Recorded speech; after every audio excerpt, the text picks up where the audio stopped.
रामायण आणि महाभारत हे आपले सगळ्यांचेच आदर्श असे ग्रंथ.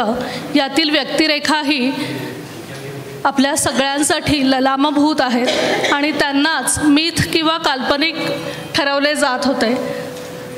मधला काही कालखंड असा येऊन गेला की हे काही झालेलंच नाही असंच सर्वांच्या मनावर ठसवण्यात येत होतं. त्या काळात आदरणीय डॉक्टर निलेश ओक यांचे कार्य खूप मोठे आहे आणि म्हणून त्यांच्याप्रती कृतज्ञता व्यक्त करण्यासाठी आम्ही औक्षण करून त्यांचे इथे स्वागत करणार आहोत.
आदरणीय योगेश बुवा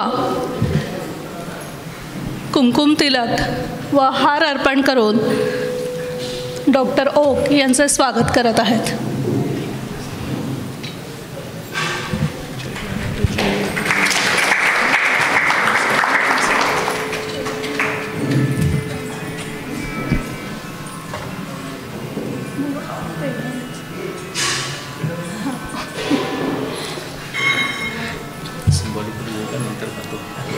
शिबिराच्या उद्घाटनाचा पेढा प्रथम आदरणीय डॉक्टर ओक यांना देण्यात आलेला आहे आणि त्यानंतर आपल्या सगळ्यांनाही मिळणार आहे.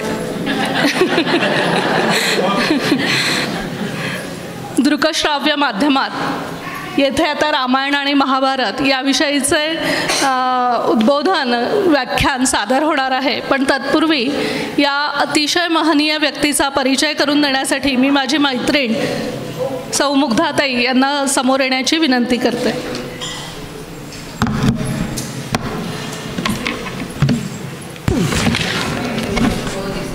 जय श्रीराम.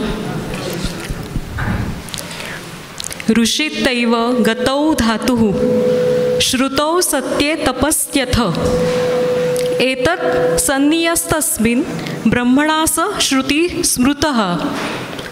बऱ्याच साधारण आपण म्हणूयात की वायुपुराण आहेत, ऋग्वेद आहेत, उपनिषद आहेत, सिद्धांत कौमुदी आहे, अशा विविध ग्रंथांमध्ये ऋषींची व्याख्या वेगवेगळ्या पद्धतीने आपल्यासमोर मांडलेली आहे आपल्या सनातन धर्मानी. त्यातलीच ही एक व्याख्या, जे ऋषी असतात त्यामध्ये असं म्हटलं आहे की गती, श्रुती, सत्य आणि तपस्या हे त्यांचे 4 आधारभूत असे त्यांचे स्तंभ आहेत. त्याच व्यक्तीला आपण ऋषी असं म्हणतो. गती म्हणजे काय तर ते ज्ञानामध्ये त्यांचे सतत ते गतिमान असतात. सतत नवीन ज्ञानाचा, सत्याचा शोध घेण्यासाठी त्यांची सतत धडपड असते. सत्याचं अखंड ते प्रतिपालन करतात आणि सत्य हाच त्यांच्या जीवनाचा आधार असतो. स्वतःच्या तपस्येने ती जीवनाचा लोकांसमोर आदर्श घडवून देतात. असे हे ऋषी का सांगितलं तर आपल्याला सगळ्यांना माहिती आहे आजच्या काळातले, आज आपण ऋषी प्रत्यक्ष म्हणूयात की देशाच्या बाहेर सनातन धर्माच्या संदर्भाने जे अनेक विकल्प आजच्या काळात आपल्यासमोर उपस्थित राहतात, विविध पद्धतीने केले जातात उन्मेखून, अशा वेळेला असे जगाच्या वेगळ्या टोकावर बसून 35-36 वर्ष अखंड एक ध्यास म्हणजे जीवनामध्ये माणसाने काय काय करावं, प्रत्येक क्षणाचा किती उत्तम वापर करावा ते डॉक्टर सरांकडनं शिकावं. त्यांच्या अर्धांगिनी सौ अश्विनीताई पटवर्धन त्या अमेरिकेत आहेत आणि सर स्वतः आज इथे आपल्यासमोर उपस्थित आहेत. सरांना वंदन करते. आणि असं म्हणूयात की अनेक पद्धतीने सरांनी म्हणूयात ना की डायजेस्ट स्वतः त्यांनी ते आत्मसात केलं आणि तो संपूर्ण संशोधन साधारण 35 ते 36 संशोधनं त्यांच्या नावाने आहेत. अनेक पद्धतीने त्यांनी माझ्यासमोर मोठं त्यांचा मी परिचय आहे आलेला, तर मी तो थोडक्यात मांडण्याचा आपल्यासाठी प्रयत्न करते. कारण का, ज्या व्यक्तीकडनं आज आपण हे आत्मसात करून घेण्याचा प्रयत्न करतो आहोत ती व्यक्ती काय पद्धतीने कार्य करते आहे देशाच्या बाहेर याची आपल्याला पूर्ण कल्पना व्हावी, यासाठी सरांचे संशोधनाची पूर्णच्या पूर्ण लिस्ट आपल्याला मी पाठवीनच. निलेश नीलकंठ ओक हे एक मूलभूत संशोधनात रमणारे संशोधक आहेत, हे लेखक आहेत. टेड टॉक्स आपण जर अनेक लोकांनी बायसेप्स, जयपूर डायरीज किंवा अशा अनेक विविध पद्धतीने ते आपल्यासमोर आलेले आहेत. सगळ्यांनी त्यांचे कीनोट्स किंवा त्यांची उत्तम व्याख्यानं आजपर्यंत ऐकलेली आहेत. सरांचं जे लौकिक शिक्षण आहे, स्वतः सर रासायनिक अभियांत्रिकीमध्ये त्यांनी BSc MS केलेलं आहे आणि नंतर एक्झिक्युटिव्ह MBA त्यांनी केलेलं आहे. आणि त्यांची 3 महत्त्वाची ग्रंथ माझ्या हातात आहेत आत्ता. कलियुग आरंभ, कलियुग कधी सुरू झालं प्रश्न आहे ना सगळ्यांना, तर त्याचं उत्तम मार्गदर्शक असं ग्रंथ त्यांनी इथे आपल्यासाठी लिहिलेला आहे. ऐतिहासिक राम, जो आपल्या सगळ्यांचं अधिष्ठात्र दैवत आहे भगवान श्रीकृष्ण आणि प्रभू रामचंद्र, त्याचा काळ नक्की काय आहे, ते कधी झालं, महाभारतातलं युद्ध कधी झालं, या सगळ्याचं उत्तम पद्धतीने त्यांनी विश्लेषण या ग्रंथामध्ये मांडलेलं आहे. आणि महाभारताचं युद्ध आणि काळ असे 3 मराठीतून आणि 3 इंग्लिशमध्ये निलेश ट्रायो या नावाने ते ग्रंथ आहेत. आणि आपण म्हणूयात की रामायणाचा काळ नक्की कुठला, महाभारताचा काळ नक्की कुठला, किंवा 3 हेडेड गोल्डन फ्लॅग इंद्रदेवानी जे स्थापन केलेले अशा अनेक उपक्रम, असे अनेक संशोधनं त्यांनी नवीन पद्धतीने लोकांच्या समोर मांडलेली आहेत. आणि त्या संदर्भाने कोणीही चॅलेंज त्यांना आजपर्यंत केलेलं नाही. त्यांचे गुरु आदरणीय श्री वर्तक सर, पवी वर्तक सर यांच्याकडनं त्यांनी प्रेरणा घेतली आणि त्यांच्या पत्नी आणि ते दोघं मिळून आज देशाच्या बाहेर हा एवढा मोठा उपक्रम, हा प्रकल्प राबवतात आहेत. साधारण द्वारका कधी बुडाली, किंवा भूविज्ञान, भूगोलशास्त्र, भूजलशास्त्र, समुद्रीशास्त्र, हवामानशास्त्र म्हणजे क्लायमेटॉलॉजी, ओशिओनॉग्राफी, हायड्रोलॉजी, जिओग्राफी, जिओलॉजी, जेनेटिक्स, हे सगळे पद्धतीचे जे शास्त्र आज उपलब्ध आहेत त्या सगळ्यांचं उत्तम त्यांनी अवलोकन करून, उत्तम त्याचं विश्लेषण करून या सगळ्या निमित्ताने महाभारताचे संदर्भ शोधले, रामायणातले संदर्भ शोधले, मानव विज्ञान, अनुवंशिकी, जे जेनेटिक्स सायन्स आहे, अशा सगळ्याचा त्यांनी आधार घेतला. म्हणजे रामायणातले साधारण 600 पुरावे आणि महाभारतातले साधारण 300 पुरावे आपल्यासमोर त्यांनी मांडलेले आहेत. आणि त्याला संपूर्णतः मूळ श्लोकांचा आधार आहे. प्रत्यक्ष वाल्मिकी रामायणातले जे मूळ श्लोक आहेत त्या श्लोकांच्या आधाराने सरांनी ती मांडणी केलेली आहे. आणि त्यांचा सगळ्यात आवडता रिसर्च म्हणजे अरुंधती आणि वसिष्ठ, हा जो पूर्ण काळ आहे की अरुंधती देवी कशा पुढे सरकल्या वसिष्ठांच्या पुढे, हा जो मुख्य सिद्धांत त्यांनी मांडला. आणि त्या दृष्टीने 5561 हे काळ BCE हे त्यांनी आपल्यासमोर प्रतिपादित केलेलं आहे, एस्टॅब्लिश केलेलं आहे की 100% रामायणाचा हा काळ, महाभारताचा हा काळ. तर अशा त्यानिमित्ताने अजून म्हणजे अनेक, साधारण सांगू 37 पद्धतीने त्यांची संशोधनं आज आहेत. त्यांच्या कलिग आहेत डॉक्टर रूपाताई बाटी, त्या पण त्यांच्या संशोधनामध्ये त्यांना मदत करत आहेत. तर हे उत्तम असं व्यक्तिमत्व आज आपल्या सगळ्यांमध्ये उपस्थित आहे, याचा आम्हा सगळ्यांना खूप आनंद होतो आहे. आणि आपल्या सगळ्यांकडनं सगळ्यांच्या शुभेच्छा मी सरांपर्यंत पोहोचवते. आपल्या सगळ्यांना आपण उत्सुक आहातच, मी आता उत्सुकता ताणत नाही. ते जे बोलतील त्याचं आपण त्याच्यातनंच आपल्याला समजेल की त्यांचा काय पद्धतीने अभ्यास आहे आणि तेच आपल्याला पुढे सांगायचं आहे. त्यामुळे ते कुठेही आणि इतकं निस्पृह व्यक्तिमत्व आहे की जेव्हा सरांना विचारलं की सर आपण येऊ शकताय का, 2 मिनिटाचाही त्यांनी वेळ घेतला नाही, कुठलेही टर्म्स नाहीत, कुठलेही कंडिशन्स नाहीत, आणि विदाऊट टर्म्स अँड कंडिशन्स एवढी मोठी व्यक्ती आज सज्जनगडावर उपस्थित राहिली. काल ते उपस्थित राहिलेले आहेत साताऱ्यामध्ये. तर अशा अत्यंत निस्पृह व्यक्तीसाठी आपण सगळे पुन्हा एकदा टाळ्या वाजवूयात आणि त्यांचं स्वागत करू आणि त्यांना वंदन करू. मी विनंती करते की आपण आपल्या उद्बोधनाला सुरुवात करावी. जय जय रघुवीर समर्थ. मला मदत करेल का हा ॲडजस्ट करायला?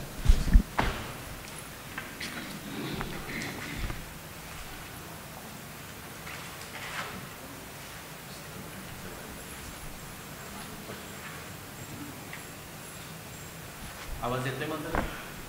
नाही, चालू नाही.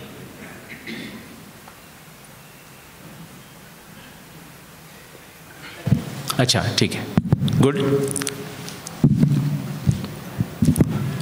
ठीक येतं आहे का सांगा आता? Okay okay. थोडी मी मान खाली करून बोलतो आणि तरीसुद्धा येतं का बघूया. आत्ता तसं ठीक आहे? हां, ओके. कारण सतत असं वर बघावं लागणार नाही, नाही तर मान वर म्हणजे ते मान्य वर असं होतं, यु नो.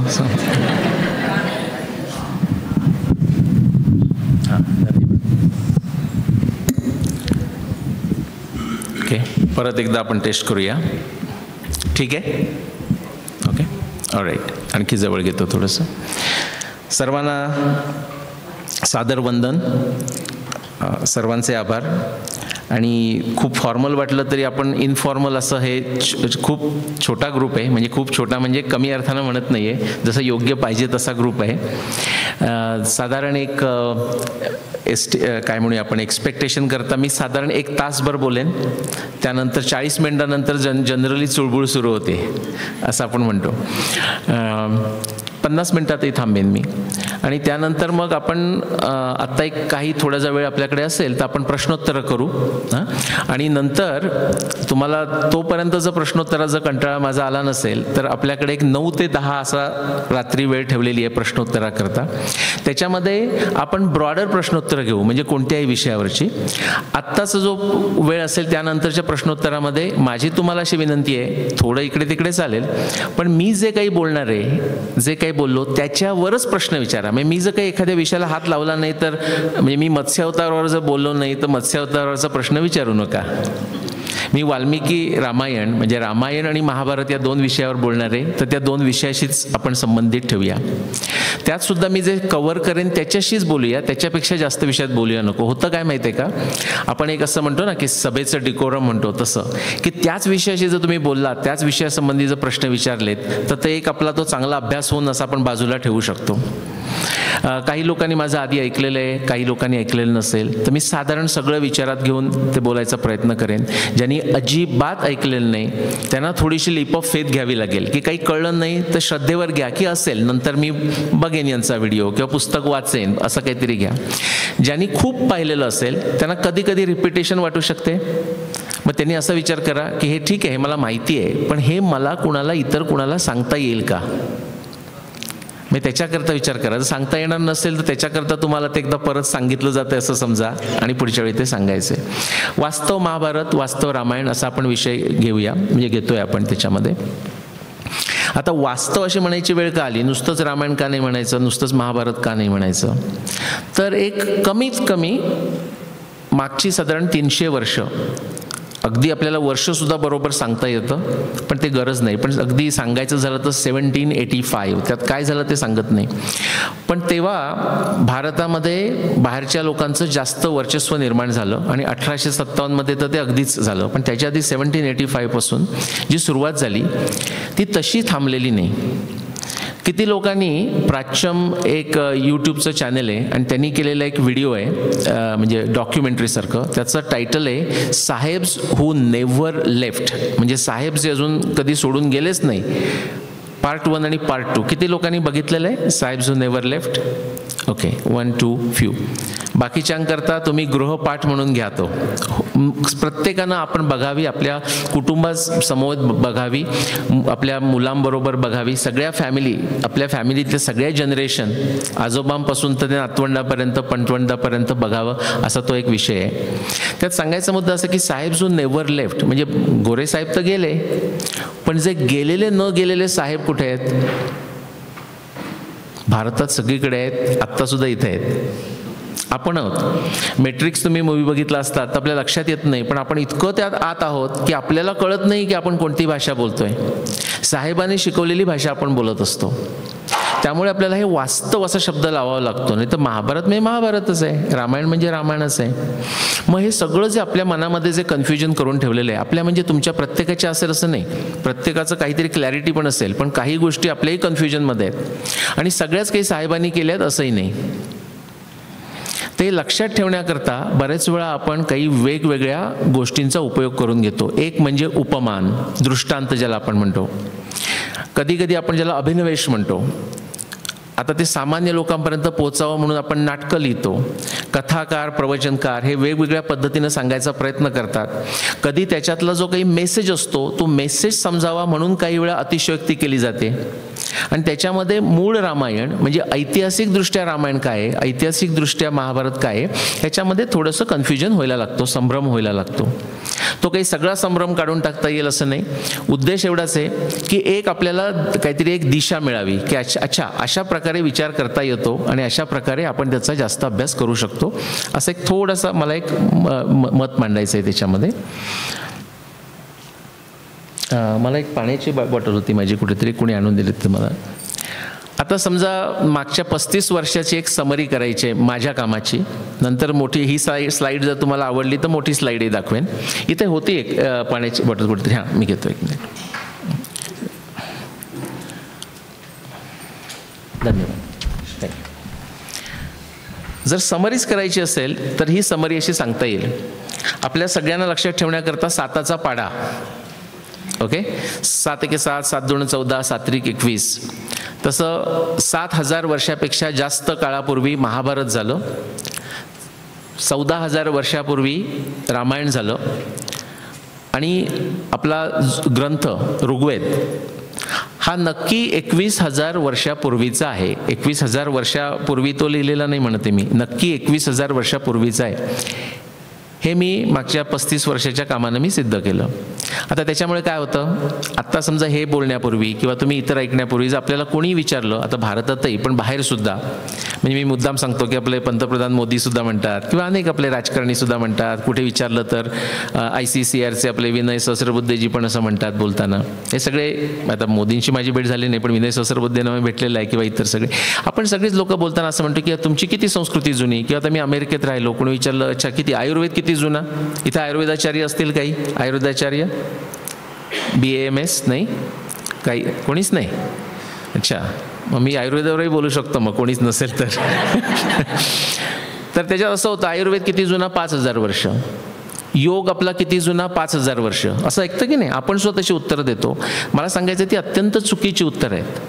त्याला काहीही पुरावा नाही, काही म्हणजे शून्य पुरावा आहे. 5,000 वर्ष इतकं जुनं आहे सांगायला काही पुरावा नाही. म्हणजे त्याच्यापेक्षा तेवढंच जुनं आहे असं नाही, आधी खूप जुनं आहे हे मला सांगायचं आहे त्याच्यामागे. ओके, महाभारत 7,500 वर्षापूर्वीचं आहे, रामायण 14,000 वर्षापूर्वीचं आहे आणि ऋग्वेद हा नक्की 21,000 वर्षापूर्वीचा आहे. हे माझं थोडक्यात समरी सांगायची म्हणून सांगतो. पण आपण परत फोकस करणार आहोत महाभारत आणि रामायण वास्तव अशा अर्थानं. त्याचा आपण काळ कसा काढला हे तर आपण बोलूच, कारण तो माझा मुख्य विषय असतो. पण एखाद्या ग्रंथाचं आपल्याला जर सगळं त्यातून समजून घ्यायचं असेल तर आपल्या भगवद्गीतेमध्ये एक श्लोक येतो ना, दान कसं करावं त्या संदर्भामध्ये येतो, पण देश काल च पात्रे च असं येतं. तर देश काल पात्र ह्या 3 गोष्टी म्हणजे वेअर असं आपण म्हणूया, कुठे झालं अशा अर्थानं, केव्हा झालं, काल अशा अर्थानं, आणि पात्र म्हणजे कॉन्टेक्स्ट किंवा सर्कमस्टन्सेस, त्यावेळेचं कॉन्टेक्स्ट काय होतं किंवा सर्कमस्टन्सेस काय होते हे जर कळलं तर आपल्याला त्याची परिपूर्ण माहिती होते. आणि आपल्याला जे काही वेळा प्रश्न पडतात किंवा आपल्याला पडत नसले तर कुणीतरी आपल्याला शिकवलं की असे प्रश्न तुम्ही विचारले पाहिजेत. म्हणजे भगवान रामानं सीतेला वनवास म्हणजे जंगलामध्ये पाठवलं, किंवा तो शूद्रकाचा वध केला, अशा कितीतरी गोष्टी, अग्निपरीक्षा करायला लावली, अशा साध्या गोष्टी येतात. मी तुमच्याकडे बघतोय म्हणजे काय माहिती आहे का, वुमन स्टडीज जो अमेरिकेमध्ये विषय आहे ना, आता तो भारतातही येतोय, त्याच्यामध्ये हे शिकवलं जातं वुमन स्टडीज. तर त्याचा इतका परिणाम होतो लोकांवर की आता माझी मुलगी ती सुद्धा मला म्हणते की बाकी तिला काही रामायण माहीत नाही, म्हणजे अमेरिकेत बॉर्न आणि तिथं असल्यामुळे, पण ती म्हणते की but dad I have 3 questions for you. हे बाकी रामायण जरी माहीत नसतं तरी हे 3 क्वेश्चन्स येतात. मग मी तिला असं मजेनं म्हटलं, अर्थात ती काय त्याचा मुख्य तिचा विषय नाही, मी म्हटलं ज्यांनी तुला सांगितलं त्यांना विचार की ते रामायण झालं असं मानतात का.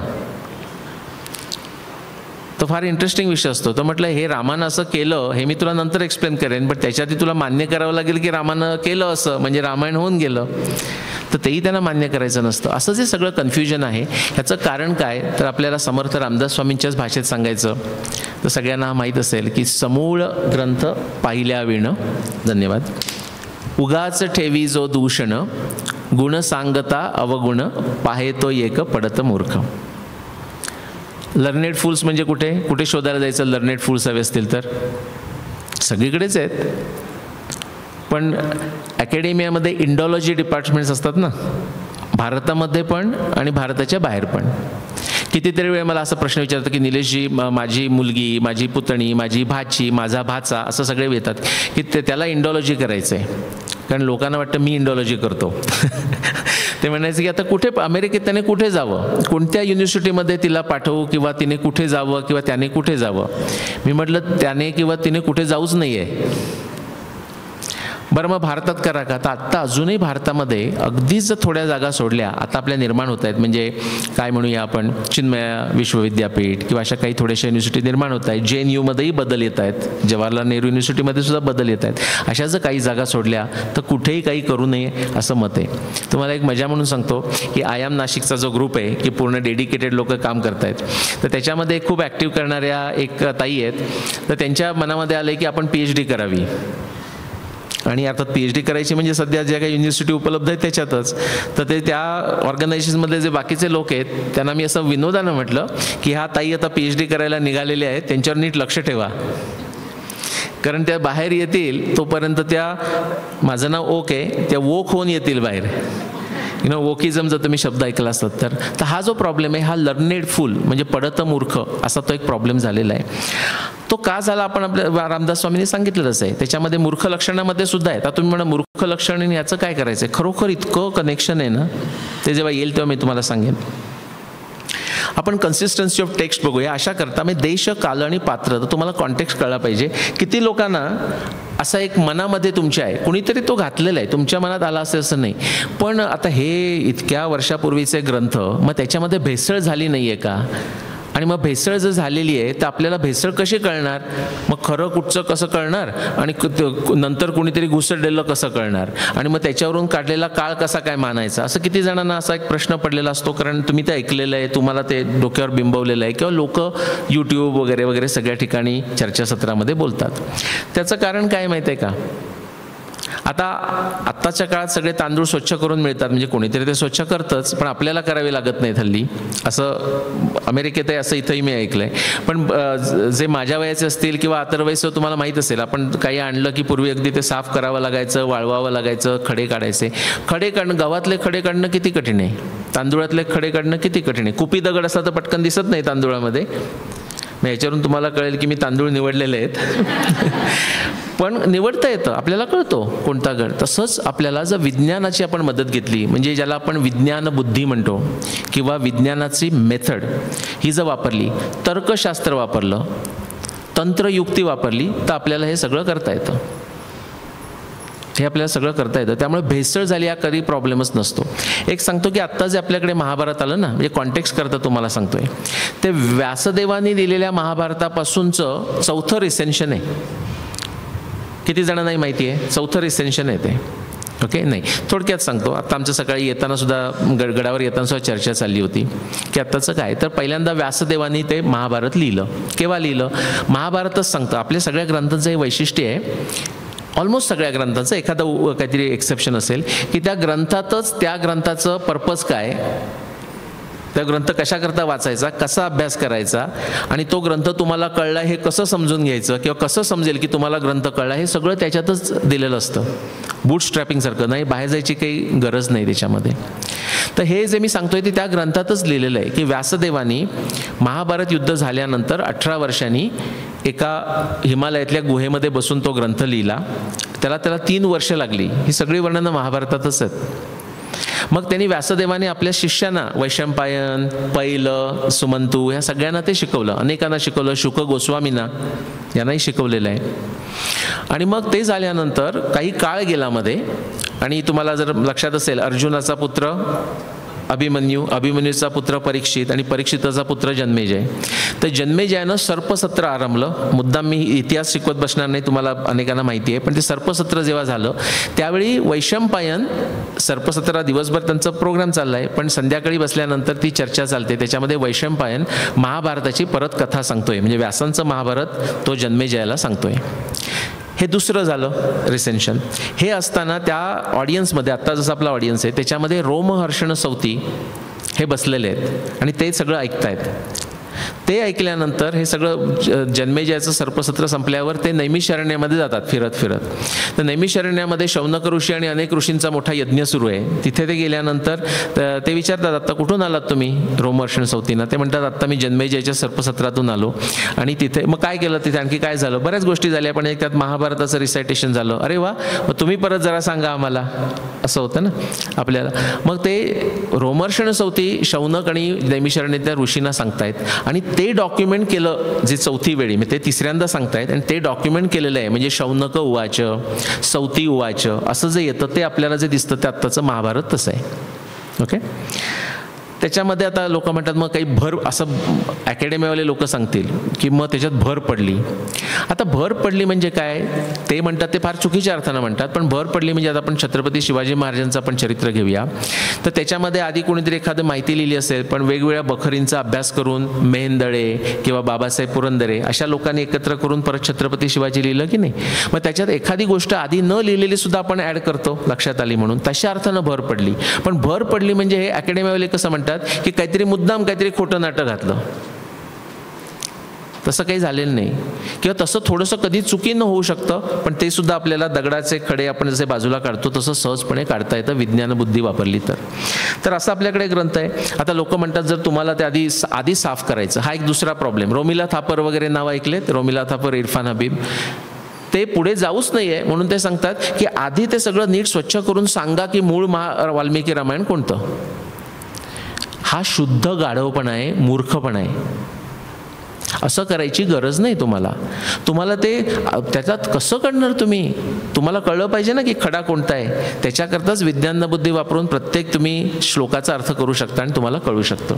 तर असं आपल्याकडे त्याची काही गरज नाही. आता देश म्हणजे नक्की कुठे झालं, आता किती लोकांना आश्चर्य वाटतं ते सांगा. म्हणजे हा सगळ्यांना नकाशा दिसतोय, कळतोय. म्हणजे आशिया खंड पूर्ण आहे, आफ्रिका आहे, खाली ऑस्ट्रेलिया आहे आणि युरोप पूर्ण दिसतोय. जर दिसत नसेल तर अमेरिका दिसत नाहीये, बरोबर. सध्या ट्रम्पवाल्यांनी ड्युटी केली ना, ट्रम्प साहेबांनी, म्हणून अमेरिका नाही दाखवायचं आपल्याला. तर भारत आपला जो आत्ताचा जो भारत दिसतोय तो भारत दिसतोय. तिथून तर सगळे राजे आलेच आणि त्यांनी युद्धामध्ये भाग घेतला.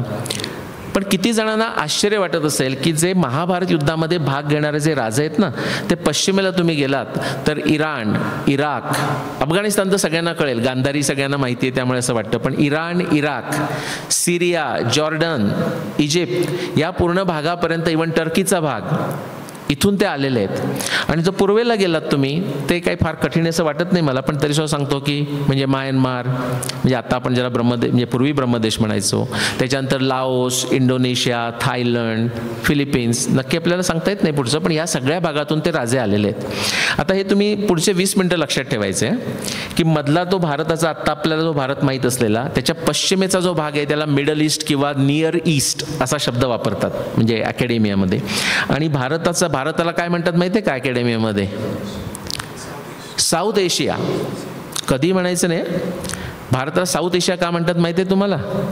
म्हणजे जगाच्या कॉन्टेक्स्टमध्ये साऊथ एशिया अशा करता म्हणतात की पाकिस्तानी लोकांना फार इन्फिरियरिटी कॉम्प्लेक्स येतो, तर त्यांना इन्फिरियरिटी कॉम्प्लेक्स येऊ नये म्हणून त्याला दक्षिण एशिया असं म्हणतात आपल्या ह्याला.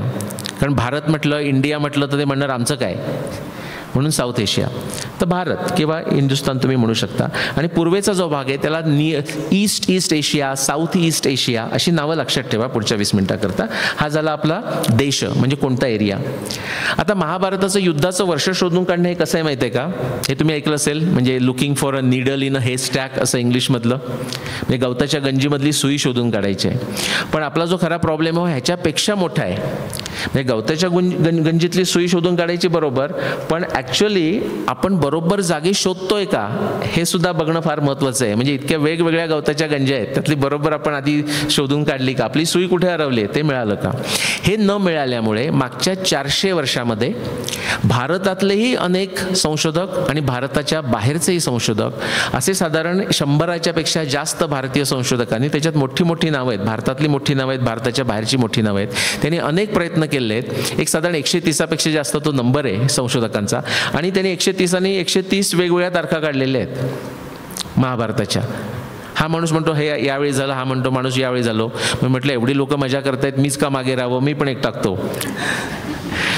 मग लोकांना संभ्रम होतो की अरे जर एवढ्या वेगवेगळ्या येत आहेत तर नक्की चुकतंय कुणाचं किंवा चुकतंय का, आणि त्यातली बरोबर कशी काढायची.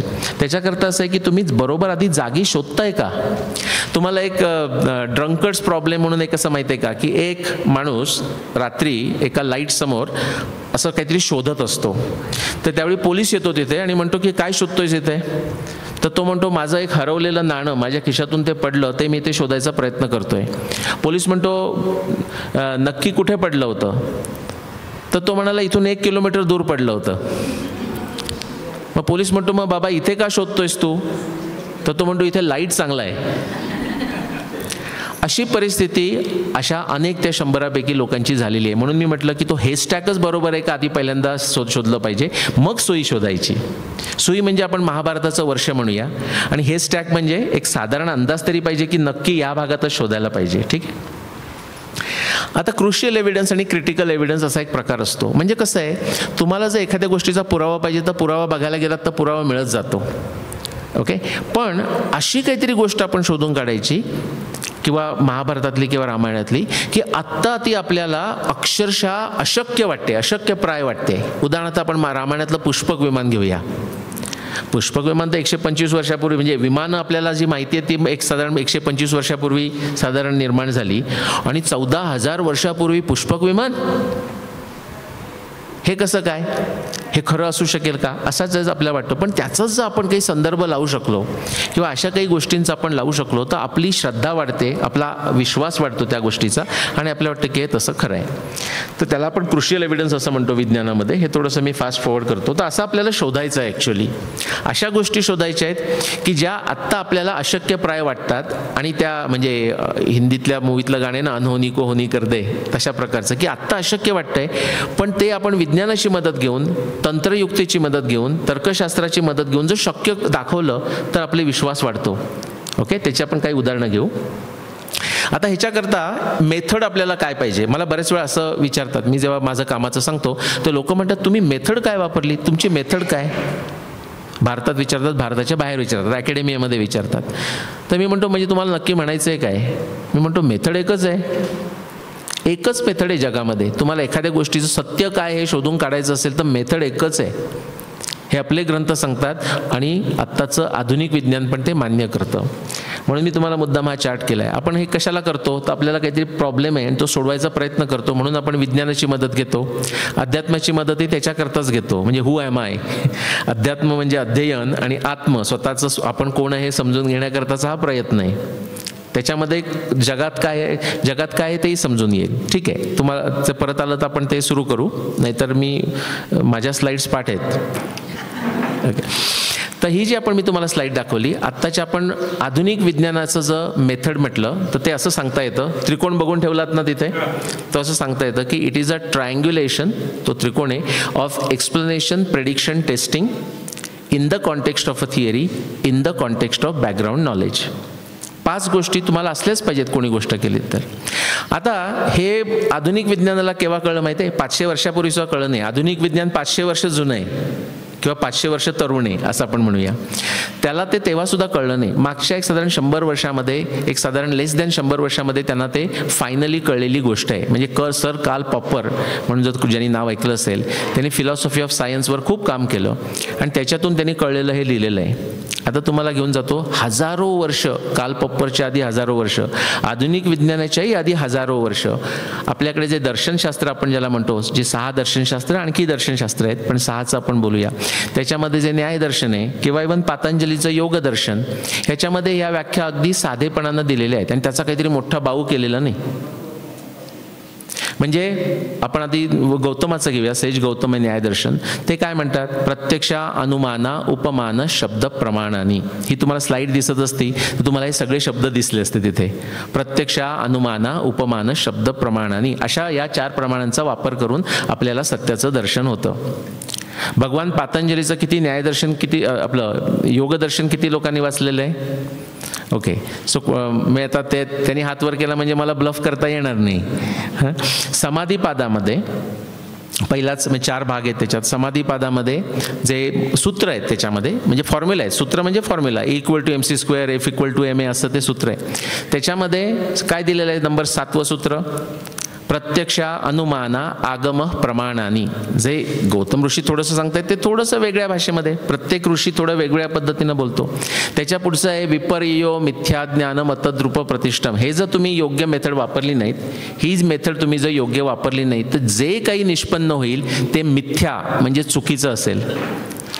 विपर्ययो मिथ्या ज्ञानम अतद्रूप प्रतिष्ठम आणि शब्दज्ञानानुपाती वस्तुशून्य विकल्पा. आता थोडंसं हेवी होतं, तुम्हाला अशा करता सांगितलं मी मुद्दाम तिथे हे ठेवलेले आहेत, शब्द ठेवलेले आहेत. हे हजारो वर्ष, म्हणजे आधुनिक विज्ञानाच्या हजारो वर्ष आधी हे लिहिलेलं आहे. आता हे जे सांगितलं ना 5 स्टेप्स पाहिजेत मॉडर्न सायन्सच्या, ते नुसतं योग म्हणजे न्यायदर्शन गौतम ऋषींचं काय म्हणतं माहिती आहे का? पंच अवयवा, 5 स्टेप्स वापरा. आणि त्या 5 स्टेप्स बरोबर ह्याच 5 स्टेप्स आहेत तिथे ज्या दिलेल्या आहेत त्या. तर ह्याचा आपण वापर करणार आहोत. म्हणजेच काय करायचं, आपण जेव्हा प्रश्नोत्तराच्या वेळी येऊ ना, मला जर गरज पडली तर हा मी चार्ट आणेन. तुम्ही मला प्रश्न विचारल्यानंतर मला त्याचं उत्तर देताना तुम्ही माझ्याकडून डिमांड करायचं की ह्या 5 जागा भरून दाखव, नाही तर आम्ही मान्य करणार नाही. आणि त्यानंतर तुम्ही इतर कुठे गेलात आणि तो माणूस म्हणला की नाही पण ते निलेशोकांचं काही मला पटत नाही, मग त्याचं काहीतरी वेगळं उत्तर आहे, तर म्हणजे ठीक आहे, चांगलं आहे, खूप आनंद झाला, आता ह्या 5 जागा भरून दाखव. लक्षात आलं सगळ्यांच्या? सो हे आपण एक काय आपली थिअरी आहे ते आपण बघणार. ह्या 5 जागा थोड्याशा लक्षात ठेवून द्या. हे थोडं स्किप करतो. आता आपण बघितलं हे स्टॅकमध्ये आपल्याला निडल शोधायचे आहे, तर कशी ते आता कठीण असा टाईपचा पुरावा आपल्याला मिळणार कसा, कुठे शोधायचा, तो कोणीतरी तुम्हाला आणून प्लॅटरवर देत नाही. त्याच्याकरता आपण नुसता अभ्यास करायला लागायचं. अभ्यास करायला लागलात की तुम्हाला कितीतरी महाभारतामध्ये आणि रामायणामध्ये आश्चर्यकारक गोष्टी घडतील. मला वेळ मिळाला तर त्याच्यामध्ये, किंवा आता उद्याही आहे आपल्याकडे विवेक शोधिले पाहिजे आपण करणार आहोत, त्याच्यामध्ये आपण कदाचित त्याच्यामध्ये जाऊ जर आज वेळ मिळाला नाही तर, की महाभारतातल्या आणि रामायणातल्या ज्या आपल्याला घटना दिलेल्या आहेत ना, त्याच्यामध्ये आपल्याला आश्चर्य होतं की मग हे भीष्मानं असं का केलं, कृष्णानं असं का केलं, अशा प्रकारचे जे प्रश्न पडतात त्याची उत्तरं तुम्हाला याच पद्धतीनं जे मागाचा फॉर्म्युला दाखवला त्याच्यानं मिळायला लागतात. भगवान रामानं अशी गोष्ट का केली. तर सुरुवात अशी होते. तुमचा किती जणांचा अनुभव आहे मला सांगा. माझा जो आता मुग्धाताईंनी वर्णन करताना सांगितलं की अरुंधती वसिष्ठ, तसंच मी अभ्यास करताना मला एक तो श्लोक मिळाला महाभारतातला आणि मला अगदी आश्चर्य वाटलं. आश्चर्य अशा करता वाटलं की ते जे महाभारतामध्ये व्यासाने लिहून ठेवलेलं आहे, व्यासाने असं लिहिलं आहे की उद्या युद्ध सुरू होत आहे, म्हणजे उद्या युद्धाचा पहिला दिवस युद्ध जर सुरू झालं तर ते धृतराष्ट्राला सांगतायत की बाबा रे शेवटचा प्रयत्न करून बघ, युद्ध काही चांगलं नाही, मुलाला सांगून बघ तुझ्या काही होतंय का.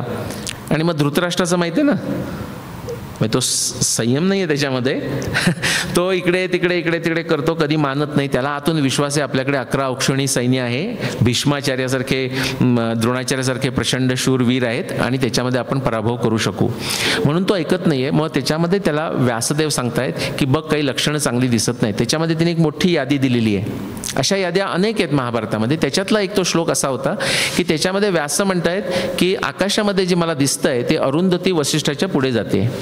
आता ह्याचं मला आश्चर्य, याला क्रुशियल एव्हिडन्स म्हणतो आपण. क्रुशियल एव्हिडन्स अशा करता कारण तशी परिस्थिती आज नाही.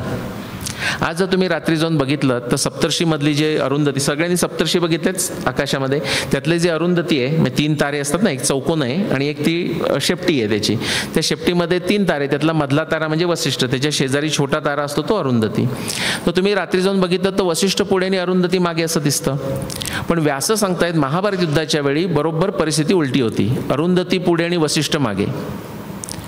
म्हणजे आत्ता तुम्ही जनरली जर शॉपिंग मॉलमध्ये गेलात ना तसं दिसतं, तसं अरुंधती पुढे आणि वसिष्ठ मागे बॅगा घेऊन मागे, असं एक थोडीशी परिस्थिती दिसते ना, तशासारखं असल्यासारखं. तर हा श्लोक मला wherever you stumble there lies your treasure, म्हणजे मला वाटलं की हे व्यास असं कशाला लिहून ठेवतील, त्यांना काहीतरी आश्चर्यकारक लिहायचं तर कितीतरी गोष्टी आहेत, हे इतकं जे सहज लोकांना डोळ्याला दिसेल ते कशाला लिहून ठेवतील. मग मी विचार केला what if this is true. व्यासाने जे लिहिलेलं आहे आत्ता सगळ्यांना ते अशक्य वाटतंय. म्हणजे लोकमान्य टिळकांना अशक्य वाटत होतं, पावा काणेंना अशक्य वाटत होतं, भारतरत्न पावा काणे, भारताचार्य CV वैद्य ते म्हणाले हे नंतर कुणीतरी घुसडलं असेल, सौतीनं लिहिलं असेल, ओके, सौतीनं लिहिलं असेल. पावा काणेंनी म्हणले this is impossible in the very order of nature, astronomy ज्यांना कळते त्यांनी ह्या बाबतीत जाऊ नये, असं होणंच शक्य नाही, असं पावा काणेंनी म्हटलेलं आहे. असे अनेक लोकांनी वेगवेगळी वक्तव्य केली होती. आता मुग्धाताईंनी पविवर्तकांचा उल्लेख केला. डॉक्टर पविवर्तकांचे वास्तव रामायण किंवा स्वयंभू वाचलेले आहेत. तर पविवर्तकांनी, डॉक्टरांनी स्वतः 3 प्रकारे प्रयत्न केला की अरुंधती वसिष्ठाच्या पुढे का गेली असेल, कधी गेली असेल. पण उत्तम वैज्ञानिक, उत्तम ऋषी कसा असतो याचं वर्तक हे उदाहरण आहेत. ते 3 प्रकारांनी प्रयत्न केल्यानंतर ते अयशस्वी झाले. त्यांनी ते लिहून ठेवले आपल्या पुस्तकामध्ये आणि पुढे खाली 2दा विनंती करून ठेवले की मी सगळ्या खगोलशास्त्रज्ञांना विनंती करतो की त्यांनी याचा पुढे अभ्यास करावा आणि महाभारताच्या युद्धाच्या कालनिर्णयाकरता सहाय्य करावे. तुम्ही मुद्दाम जाऊन वाचा. ओके, आता हे मी नंतर वाचलं, पण ते नंतर वाचलं हे चांगलंच झालं, नाही तर मी आधी काही पुढचं केलं नसतं. तर व्हेरेवर यू स्टंबल म्हणजे मी म्हटलं की आपण काय करायचं, मी आळशी माणूस आहे तसा. मी म्हटलं महाभारतामध्ये एवढे पुरावे आहेत ते कुठे वाचत बसणार, 1,00,000 श्लोकांचं महाभारत आहे, हा मला पुरावा चांगला भेटलाय. हा पुरावा सिद्ध करता येतो का हे मी आधी बघणार, तो सिद्ध झाला तर बाकीचं वाचायचं.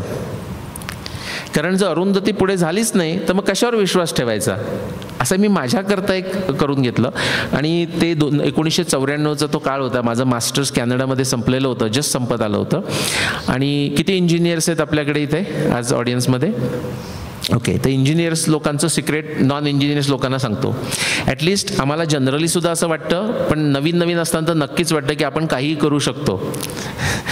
तर तेव्हा मला वाटलं की एक 15 दिवस आहेत माझ्याकडे, 2 आठवडे, त्याच्यामध्ये हा प्रॉब्लेम सॉल्व्ह करून टाकेन. त्याच्यानंतर मला 15 वर्ष लागली या एका श्लोकाचा अर्थ लावायला, म्हणजे 1994 ते 2009. पण तो झाल्यानंतर काय झालं ते सांगतो. खूप मॅजिक होते. मी तुम्ही एखादा जर कठीण प्रश्न घेतलात जो कुणालाही सोडवता आलेला नाही आणि जर तो सोडवलं तर मी तुम्हाला गॅरंटी देतो तो सोडवता येईल की नाही माहीत नाही, पण जर तुम्ही तो सोडवलात तर अजिबात चिंता करायची गरज नाही. तुम्ही रिव्होल्युशन करता, यू मेक अ रिव्होल्युशन. कारण कुणाला तो सुटलेला नाही त्याचं काहीतरी कारण आहे. किती लोकांनी तरी प्रयत्न करून तो सुटला नाही आणि तुम्ही जर सोडवलात तर रिव्होल्युशन होतं. तसं ते झालेलं आहे. ते रिव्होल्युशन काय ते तुम्हाला थोडक्यात सांगतो नंतर. पण 5561 BC हे महाभारताचं वर्ष. ओके, महाभारताच्या सगळ्या पुराव्यावरून येतं. किती लोक नेटफ्लिक्सची सिरियल बघतात, म्हणजे हे असतं ना काय म्हणतो त्याला, डिटेक्टिव्ह टाईपची सिरियल. किती लोकांनी, म्हणजे तुमचं वय मला कळेल, किती लोकांनी जुना एक मूवी होता, त्याचं मला नाव येत नाही, सगळे लांबलचक ॲक्टर्स होते आणि तसे शेवटी खून केला कोणी हे अगदी शेवटी कळतं. त्याचं मला आता नाव येत नाही आहे. म्हणजे सगळे आपले ते नसं नाही खामोश आठवतोय, त्याच्यात सगळे असते. मग शेवटी तो आपल्याला कळतो कोणी खून केला. हल्ली ती स्टाईल त्यांनी बदलली आपल्या नेटफ्लिक्सवाल्यांनी वगैरे किंवा प्राईमवाल्यांनी. ते सुरुवातीलाच कोणी कुणाचा खून केला हे दाखवतात आणि उरलेल्या सगळ्या ह्याच्यामध्ये तो कसा डिटेक्टिव्ह कसा शोधून काढतो. तुम्ही बघत नसाल तर बघा, असा काही माझा आग्रह नाही आहे, मी तुम्हाला एक वर्णन म्हणून सांगतोय. तसं मी तुम्हाला उत्तर आधीच देऊन टाकलं आहे की 5561 BC हे कसं शोधून काढलं हे मी तुम्हाला दाखवणार आहे थोडंसं. हा आपला काळाचा. ते अरुंधती वसिष्ठचं जेव्हा मी एक 15 वर्षांनी जेव्हा त्याचा मी फायनली शोध लावला तेव्हा त्याच्यामध्ये असं दाखवता आलं की हे जे दिसत आहेत ना तुम्हाला, हे आपला जो अक्ष जो आहे एक्स ॲक्सिस आहे तो काळ आहे, म्हणजे इन्फिनिट मागे करून आत्तापर्यंत 21st सेंचुरी म्हणजे टुडे. आता तो 5561 BC म्हणजे सगळ्यांना कळतं, कुणाला कळत नाही BC म्हणजे?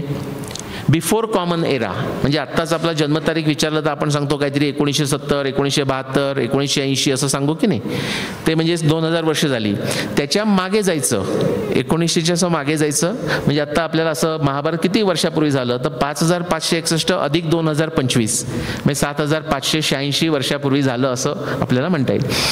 तर ते अरुंधती वसिष्ठचा जो पुरावा आहे त्याने असं दाखवलं की एक काळ खरोखर असा होता की आपण पृथ्वीवरून म्हणजे भारतातून, कुरुक्षेत्रावरून, पुण्यातून, साताऱ्यावरून जर आपण आकाशात बघितलं असतं या काळामध्ये 11,000 BCच्या नंतर आणि 4500 BCच्या आधी तुम्ही जर इथे त्यावेळी असाल आणि आकाशात बघितलं असतं तर तुम्हाला अरुंधती पुढे जाते, वसिष्ठ मागे असं दिसलं असतं. आता ते ॲस्ट्रॉनॉमी मी तुमच्याकरता सोपी करतो, ते का ते सांगत बसत नाही. तुम्हाला नंतर इच्छा असेल तर माझे 2000च्या वर व्हिडिओज आहेत, ते तुम्ही बघू शकता. त्याचा झोपेलाही चांगला फायदा होतो, झोप येण्यासाठी फायदा होतो, सगळ्या गोष्टीसाठी फायदा होतो. तर ह्या काळामध्येच होतं. पण मी म्हटलं हे रिव्होल्युशन होतं. रिव्होल्युशन काय माहिती आहे का तुम्हाला? मी किती सांगितलं, साधारण किती महाभारत रिसर्चर्स आहेत आणि त्यांनी वेगवेगळ्या तारखा काढल्या असं सांगितलंय? 120, 100च्या वर. त्यातल्या म्हणजे आपण 130 घेऊया, त्यातल्या 120 लोकांच्या तारखा या 4508 BCच्या नंतरच्या आहेत. म्हणजे मला इकडे बरोबर मिळेल की नाही माहीत नाही, पण त्यांची चूक नक्की हे आपल्याला सांगता येतं. लक्षात आलं का? ह्या पुराव्यावरून तरी ते चूक हे नक्की सांगता येतं. आता असं होऊ शकेल, कोणतरी म्हणेल पण हा निव्वळ योगायोग असू शकतो, कारण 1,00,000च्या श्लोकामध्ये एक श्लोक तुम्ही घेतलात, कर्मधर्म संयोगाने त्याचा अर्थ लागला असेल. पण तसं जर नसेल तर तुम्हाला आणखी पुरावा मिळायला पाहिजे, बरोबर? म्हणजे all roads lead to Sajjangad आपण असं म्हणू, म्हणजे परळीकडून पायऱ्या चढत आलात किंवा इकडून आलात तरी सज्जनगड मंदिर मिळालं पाहिजे असं आपण म्हणतो ना. तर आणखी पुरावा काही आहे का, तो मी शोधायचा प्रयत्न केला. त्याच्या आधी काय झालं सांगतो. अशी आपल्याकडे एक जिज्ञासा पाहिजे. भक्त सुद्धा 4 प्रकारचे भगवद्गीतेत सांगितलेले आहेत. अर्थ जिज्ञासू, अर्थार्थी, ज्ञानीच भरतर्षभ. म्हणजे कसं, ट्रस्ट बट व्हेरीफाय. तुम्ही आत्ता माझ्यावर विश्वास ठेवा, कारण नाही तर पुढचं समजणार नाही.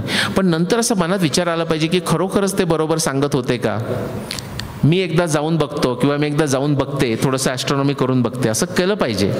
तसं एका माणसाला, सिद्धार्थ छाबरा म्हणून भारतीयच माणूस आहे पण अमेरिकेत मिशिगनला, त्याला अशी 10 वर्षांनी अशी एक इच्छा झाली की निलेश म्हणतोय ते खरं आहे का बघूया. त्याने त्यावेळेचा लेटेस्ट ॲस्ट्रॉनॉमी डेटा घेतला आणि हे शोधायचा प्रयत्न केला की मी म्हणतोय ते बरोबर आहे का. तर त्याला जे तारीख आले, कारण नवीन डेटा येतो तो आणखी प्रिसाईज असतो.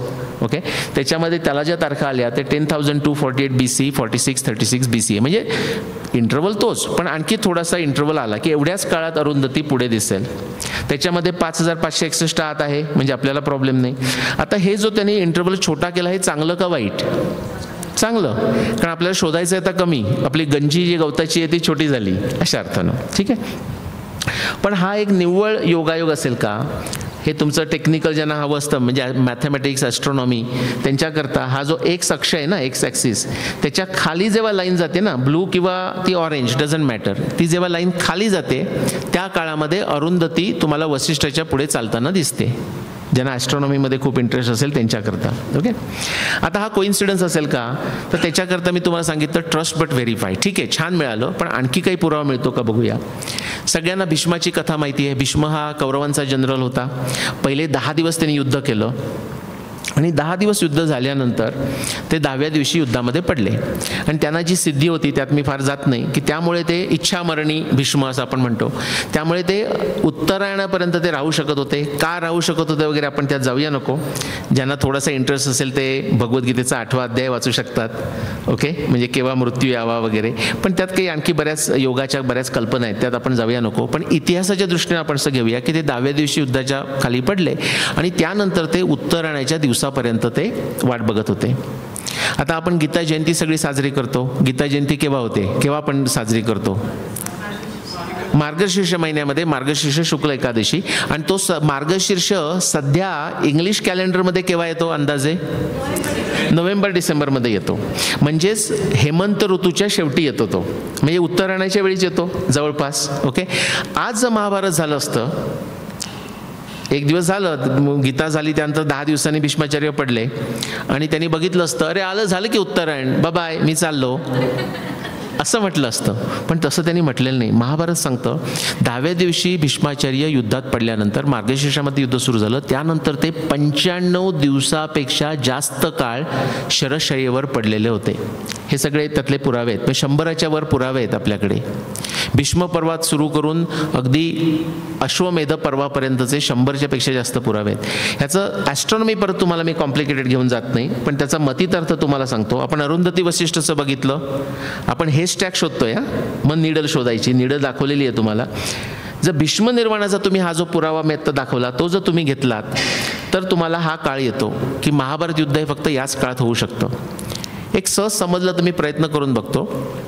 खगोलशास्त्रामध्ये असं प्रिन्सिपल आहे की आपला जो मराठी महिना ज्याला आपण म्हणतो मार्गशीर्ष वगैरे, तो काय होतो म्हणजे चैत्र, वैशाख, ज्येष्ठ, आषाढ हे आत्ता सीझनमध्ये असतात ना. तर आत्ता ज्या सीझनमध्ये येतात त्या सीझनपासून ते हळूहळू शिफ्ट होतात. आणि तो एक सीझनमधला एक महिना शिफ्ट व्हायला ॲस्ट्रॉनॉमीमध्ये 2000 वर्ष लागतात. म्हणजे आत्ता तुम्हाला मी विचारलं चैत्र आणि वैशाख हे कोणत्या ऋतूचे महिने, तर काय सांगाल? वसंत ऋतू सांगाल. पण तसं नाही आहे आत्ता. किती जणांना माहिती आहे? ॲक्च्युली चैत्र, वैशाख हे वसंत ऋतूचे महिने अशी परिस्थिती 2000 वर्षापूर्वी होती. तेच पंचांग आपण चाललंय की चालू दे ना, काय फरक पडतो, असं ते चाललेलं आहे. आत्ता तुम्ही जाऊन बघा, फाल्गुन आणि चैत्र हे वसंत ऋतूचे महिने होतात. म्हणजे साधारण 2000 वर्षामध्ये एका महिन्याचं शिफ्ट झालं आहे. ओके. आता मार्गशीर्ष हा जो महिना आहे तो महाभारताच्या काळामध्ये शरद ऋतूच्या पहिल्या महिन्याचा येत होता. तर शरद ऋतूचे 2 महिने आणि हेमंत ऋतूचे 2 महिने म्हणजे 4 महिन्याची शिफ्ट झालेली आहे. कारण हल्ली डिसेंबरमध्ये येतो मार्गशीर्षाचा महिना. एका महिन्याची शिफ्ट व्हायला 2000 वर्ष लागतात साधारण. 4 महिन्याची शिफ्ट व्हायला किती वेळ लागेल? 8000 वर्ष लागतील.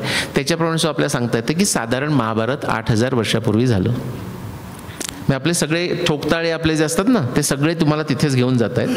ते भीष्मनिर्वाण तुम्ही आणखी त्याच्यात जर पुरावा घेत बसला तर तुम्हाला असं करत करत असा एक फक्त 1500 वर्षाचा काळ येतो. म्हणजे 5000-6000 वर्षापासून आपण सुरुवात केली, आपण कमी कमी करत करत आपण एक 1500 वर्षावर आलोय. तिथे आपल्याला महाभारताचं युद्ध शोधायचं आहे. आता आपण ते कसं शोधलं? मी थोडा काळावर वेळ जास्त घालवतोय कारण ते माझं जास्त संशोधन आहे. ओके. जागेचा संबंध मी तुम्हाला सांगणार आहे आणि काल म्हणजे कॉन्टेक्स्ट त्याच्यावर आपण आणखी चर्चा करू. खूप इंटरेस्टिंग गोष्टी आहेत महाभारतामध्ये आहेत, रामायणामध्ये आहेत. ओके. जेंडर वाईज तुम्ही म्हटलं तर दोन्ही बाजूच्या लोकांना आवडणाऱ्या गोष्टी आहेत. महाभारतामध्ये पण आहेत आणि रामायणामध्ये पण आहेत. ओके.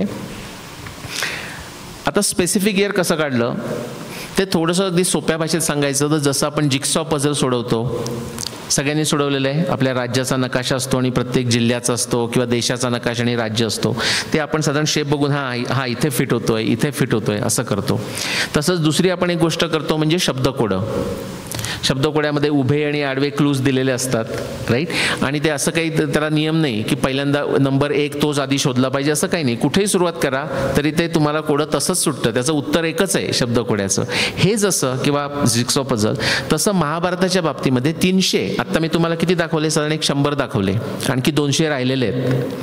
ते सगळे जर तुम्ही एकत्र आणलेत आणि त्याचं उत्तर काढायचा प्रयत्न केला तर एकच वर्ष येतं महाभारताकरता 5561 आणि रामायणाकरता 12209. आता जर मी ते सांगत बसतो तर असं खूप कॉम्प्लिकेटेड आहे. ते दाखवण्याकरता मी तुम्हाला हे चित्र केलं आहे की आपले जे 5 ग्रह डोळ्याला दिसणारे आहेत म्हणजे बुध, शुक्र, मंगळ, गुरु, शनी, इतर ग्रहांची वर्णने त्यात मी जात नाही, आणि सूर्य आणि चंद्र हे जर तुम्ही घेतलेत तर ह्याचीच सगळी वर्णनं म्हणजे हा ग्रह या नक्षत्राजवळ आहे, हा ग्रह या नक्षत्राजवळ असा उलटा फिरला आहे, अशा प्रकारची सगळी वर्णनं आहेत. म्हणजे तेच तुम्हाला क्लूज आहेत शब्दकोड्याचे, तेच तुमचं जिक्सॉ पझल आहे. आणि ते तुम्ही जर सोडवलं तर 5561 असं शब्द येतात, असं त्याचं उत्तर येतं. दुसरं कोणतं उत्तर येत नाही. आता थोडंसं फास्ट घेऊन जातो. तो पुरावा कसा दिसतो आता तुम्ही विचाराल असं नाही, पण बऱ्याच लोकांना प्रश्न पडतो काय म्हणायचं आहे काय तुम्हाला? महाभारतामध्ये खगोलशास्त्रीय पुरावा म्हणजे आईन्स्टाईनचं वगैरे असं ते काय इक्वल टू MC² आहे का त्याच्यामध्ये? तसंच आहे, पण ते अशा भाषेत लिहून ठेवलेलं आहे. म्हणजे तुम्ही शनी ग्रह घेतला तर शनीची 6 वर्णनं आहेत महाभारताच्या युद्धाच्या वेळीची. प्राजापत्यम हि नक्षत्रम ग्रह तीक्ष्ण महाद्युती शनैश्चर पीडयती पीडयन प्राणिकोदिकम. किंवा तेच परत तो दुसरा तसाच आहे. किंवा तुम्ही जर पुढे गेलात तिकडे ग्रहो ताम्रा अरुणशिखो प्रज्वलंता व्यवस्थितो सप्तर्षिणामुदाराम समवच्छाद्य वैप्रभाम संवत्सरस्थायीनंचो ग्रह प्रज्वलितो उभो विशाखयो समीपस्थो बृहस्पती शनैश्चरो. शनीची 6. गुरुची 4. आता त्यात सुद्धा कशी त्यांनी हे करून ठेवले बघा, आपल्याला आडवे आणि उभे संदर्भ असतात. त्यात कसं असतं बघा, एकदा तुम्ही उभा केलात, समजा उभं एक उत्तर आहे महाभारत, तर त्यातला आडवा सुरू होताना असं असतं की तो शब्द भापासून सुरू झाला पाहिजे. तुमच्या देशाचं नाव मग भारत असं म्हटल्यासारखं, राईट. तर ते जसं आपण म्हणतो तसं केलेलं आहे बघा, की तिकडे शनीचं दिलंय पण त्याच्यात गुरुचं पण दिलंय आणि त्यांना एकमेकाला अडकवून ठेवलंय जिक्सॉ पझल सारखं. तो जो श्लोक आहे ना तिकडला अगदी कोपऱ्यातला वरचा, संवत्सर स्थायीनंचो ग्रह प्रज्वलितो उभव विशाखयो समीपस्थो बृहस्पती शनैश्चरो. विशाखा नक्षत्राजवळ ते दोघे होते, पण एकटे एकटे पण काहीतरी करतायत, एकटे एकटे पण खेळतायत आणि दोघे एकत्र येऊन पण काहीतरी करतायत. असेच ते सगळे संदर्भ आहेत. फक्त तुम्हाला एक आयडिया यावी की कसे ते दिसतात. महाभारतातले खगोलशास्त्रीय संदर्भ दिसतात कसे, बऱ्याच लोकांची क्युरिओसिटी असते, तर हे असे दिसतात. व्हीनस म्हणजे शुक्राच्या बाबतीतले किंवा मर्क्युरी म्हणजे अशा बाबतीतले असे ते 300 संदर्भ आहेत. मी तुम्हाला म्हणतो तर, आणि सगळ्याचं जर उत्तर काढलं तर तुम्हाला 5561 असं येतं. ओके. आता तुम्ही एक्सपर्ट झालात सगळे. आता आपण रामायण खूप फास्ट जाणार. रामायणाचं कसं आहे माहिती आहे का, किती आहेत, 600च्या आसपास संदर्भ आहेत. त्यातले तुम्ही 600तले 6 फक्त घेतलेत ना, म्हणजे किती % झाले सांगा मला. 600तले 6 1%. त्यातले हे 6 संदर्भ आहेत. म्हणजे तुम्हाला सांगायला बघा, हा 1 2 3 4 5 आणि 6 हे ॲस्ट्रॉनॉमीचे तुम्ही 6 संदर्भ जरी घेतलेत तरी तुम्हाला लगेच ते 14,000 वर्षापूर्वी घेऊन जातं. किती लोकांनी आकाशातला ध्रुवाचा तारा बघितलेला आहे.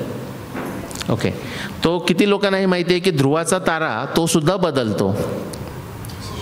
किती लोकांना असं वाटतं छे काहीतरीच काय सांगताय, ध्रुवाची कथेचं काय करायचं मग आम्ही. ध्रुवाची कथा म्हणजे तुमचं आयुष्य जाईपर्यंत ध्रुव बदलत नाही असं त्याचा अर्थ आहे. तुम्ही तपस्या करताना काही चिंता करायची गरज नाही, ध्रुव तोच राहणार 500 वर्ष 1000 वर्ष, पण ध्रुव ॲक्च्युली बदलतो. आणि भारतीय खगोलशास्त्राला इतकं जुनं माहिती आहे, 60,000 वर्षापेक्षा जास्त काळापासून माहिती आहे. आम्ही सकाळी एक ठिकाणी लेक्चर देऊन आलो. कुणी आता इथे पण मी विचारतो तोच प्रश्न, कुणाचं नाव स्वाती आहे का इथे. तुमचं नाव स्वाती असतं तर तुम्ही अगदी लकी. लग्नाच्या आधीचं कुणाचं नाही. ओके. ज्यांचं लग्न झालं नसेल त्यांनी नवीन जेव्हा लग्न होईल तेव्हा विचार करा सांगायचा की माझं नाव स्वाती ठेवा असं वगैरे, कारण 60,000 वर्षाचं हिस्ट्री आहे स्वाती नावामध्ये. त्यात मी आता जात नाही. पण आता जो ध्रुवाचा जो तारा आहे तो रामायणाचा ध्रुवाचा तारा रामायणामध्येच दिलेला आहे.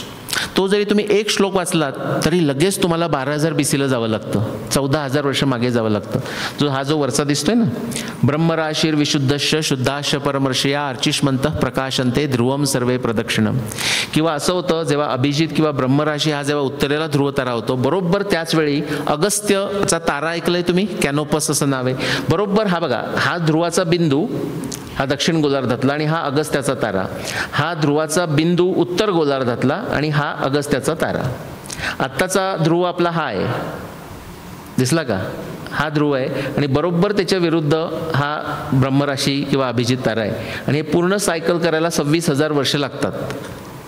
त्याच्या निम्म म्हणजे 13,000 वर्ष, म्हणजे साधारण 14,000 वर्ष मागे जायचं.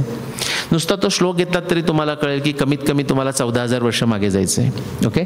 आणि त्याचवेळी तो अगस्त्याचा तारा जेव्हा वानर पार्टी दक्षिण दिशेला जाते, हनुमान त्याच्यामध्ये आहे, अंगद आहे, अनेक लोक आहेत, त्यांना काय सांगितलं होतं माहिती आहे का, म्हणजे सुग्रीव सांगतोय की तुम्हाला जर अगस्त्याचा तारा बघायचा असेल तर भारताच्या अगदी दक्षिण टोकावर जा, तेवढंही चालणार नाही, तिथे महेंद्र पर्वत आहे त्याच्यावर चढा म्हणजे तुम्हाला अगस्त्य दिसेल. हे रामायणाच्या वेळी करावं लागत होतं. आज तुम्हाला दिल्लीतनं पण अगस्त्य दिसतो, कारण आज रामायण झालेलं नाही. ओके. रामायणाच्या वेळीच अशी परिस्थिती होती. फक्त तुम्ही 6 रेफरन्सेस घेतले तरी तुम्हाला तिथे घेऊन जातो. आणि मग तुम्हाला बरोबर जर वर्ष काढायचं असेल तर काही चिंताच नाही, आपल्याकडे आणखी 600 रेफरन्सेस आहेत. त्यातला बाय द वे रामायणामधला खगोलशास्त्रज्ञ म्हणजे लक्ष्मण. तो नाशिकला असू दे, पंचवटीमध्ये किंवा किष्किंधेला असू दे, वर्णनं जेव्हा करायची वेळ येते तेव्हा लक्ष्मण वर्णन करतोय. हे लक्ष्मण भगवान रामाला दाखवतोय किष्किंधेला जाण्यापूर्वी की एक धूमकेतू दिसतोय आणि तो मूळ नक्षत्राजवळ आलेला आहे. ते मी जेव्हा शोधून काढलं तेव्हा मला त्याचं बरोबर वर्ष मिळालं. तो काळ मला मिळाला साधारण एक 5,000 वर्षाचा. ते मी शोधून काढलं म्हणजे माझ्या मुलीने शोधून काढलं. तुम्ही चाइल्ड लेबर ऐकलंय, कन्सेप्ट ऑफ चाइल्ड लेबर? ती त्यावेळी 6 वर्षाची होती आणि 5,000 वर्षाच्या काळामधून धूमकेतू अनेक आहेत, 200-300 धूमकेतू आहेत अगदी दिसणारे आपल्याला. त्याच्यातून शोधून काढायचं होतं. तिचं नाव आर्या. तिला 6 वर्षाची तिला मी बसवलं. म्हटलं आर्या तू पण संशोधन कर. आणि माझ्या लॅपटॉपवर सिम्युलेशनमध्ये करून दिलं. मूळ नक्षत्राला असं पेक करून ठेवलं, टॅग केल्यासारखं. तो मूळ नक्षत्र हलत नाही. आणि म्हटलं असं तिथे काही मूळ नक्षत्राशी धूमकेतू आला की कम्प्युटर स्टॉप करायचा आणि डॅडीला बोलवायचं. ओके, असं करून मदत करून तो काढलेला आहे. आणि मग नंतर अर्थातच मी व्हेरीफाय केलं आणि त्याचं ते उत्तर येतं. तो आपल्याला असं येतं. आता पुढचं एक थोडंसं सांगतो की कसं होतं. आता तुमच्या मनात एक तर छान वाटलं असेल, पण काही संशय पण निर्माण झाले असतील, बरोबर? हे ठीक आहे, आम्हाला पटलं, पण जर असं असेल तर मग त्याचं काय? असं किती जणांच्या मनामध्ये थोडंफार झालेलं आहे की हे असं असेल तर मग त्या बाबतीत काय? काहीतरी एक वेगळा प्रश्न असेल. तो कोणत्याही क्षेत्रातला असेल. असं नेहमी होतं. साध्या भाषेत इंग्लिशमध्ये सांगायचं म्हणजे नो गुड वर्क गोज अनपनिश्ड. मी लोक सुखानं बसू देत नाही. मला तर सकाळी तर असा प्रश्न होता, मी रामाचा काळ सांगितला, कृष्णाचा काळ सांगितला. ते म्हणले आता मत्स्य अवताराचा सांगा. सांगितलं की नाही सकाळी? असं होतच जातं. तो त्याची चूक नाही त्यांची, ही अशीच पद्धत आहे. याला विज्ञानामध्ये टेट्रॅडिक स्कीमा असं म्हणतात. पहिला प्रॉब्लेम म्हणजे P1. तो सोडवण्याकरता मी प्रमेय मांडलं. काय माझं प्रमेय? की महाभारतातली सगळी खगोलशास्त्रीय वर्णनं ही महाभारताच्या वेळची आहेत. रामायणाचं प्रमेय काय? अगदी तेच. वाल्मिकी रामायणातली सगळी खगोलशास्त्रीय वर्णनं ही रामायणाच्या वेळची आहेत, म्हणून ते आपल्याला काढता आलं. त्याला म्हणायचं, आपण प्रमेय जे केलं त्याला म्हणायचं टेंटेटिव्ह थिअरी किंवा हायपोथेसिस. ते केल्यानंतर एरर एलिमिनेशन. म्हणजे मी काय केलं, आज अरुंधती पुढे जाते का वसिष्ठाच्या? उत्तर नाही. 1000 वर्ष मागे गेलो, पुढे जाते का? नाही. 2000 वर्ष नाही. 3000 वर्ष नाही. 4000 वर्ष नाही. 5000 वर्ष नाही. 6000 वर्ष नाही. 7000 वर्ष येस. 8000 वर्ष येस. म्हणजे ते मी इकडलं घेतलं आणि असं मागे मागे घेत गेलो आणि अशा ठिकाणी अलाइन केलं की जिथे अरुंधती पुढे जाईल. याला म्हणायचं एरर एलिमिनेशन. कारण व्यासदेव जे म्हणतायत ते त्या काळामध्ये सिद्ध होतं. सगळ्यांना लक्षात येतंय? त्याला आपण ई म्हणजे एरर एलिमिनेशन म्हणतो. आणि हे सगळं झालं की आपण म्हणतो चला प्रश्न सुटला. तर लोक म्हणतात आता मत्स्य अवताराचं सांगा. तर आपल्याला नवीन इंटरेस्टिंग प्रॉब्लेम निर्माण होतात. ही विज्ञानाची पद्धत आहे, हीच अध्यात्माची पद्धत आहे. आपल्याला जेव्हा भगवद्गीता वाचल्यानंतर आपल्याला वाटतं आता आपल्याला कळली, असं वाटतं. मला तर कितीतरी वाटलं की आता आपल्याला कळली.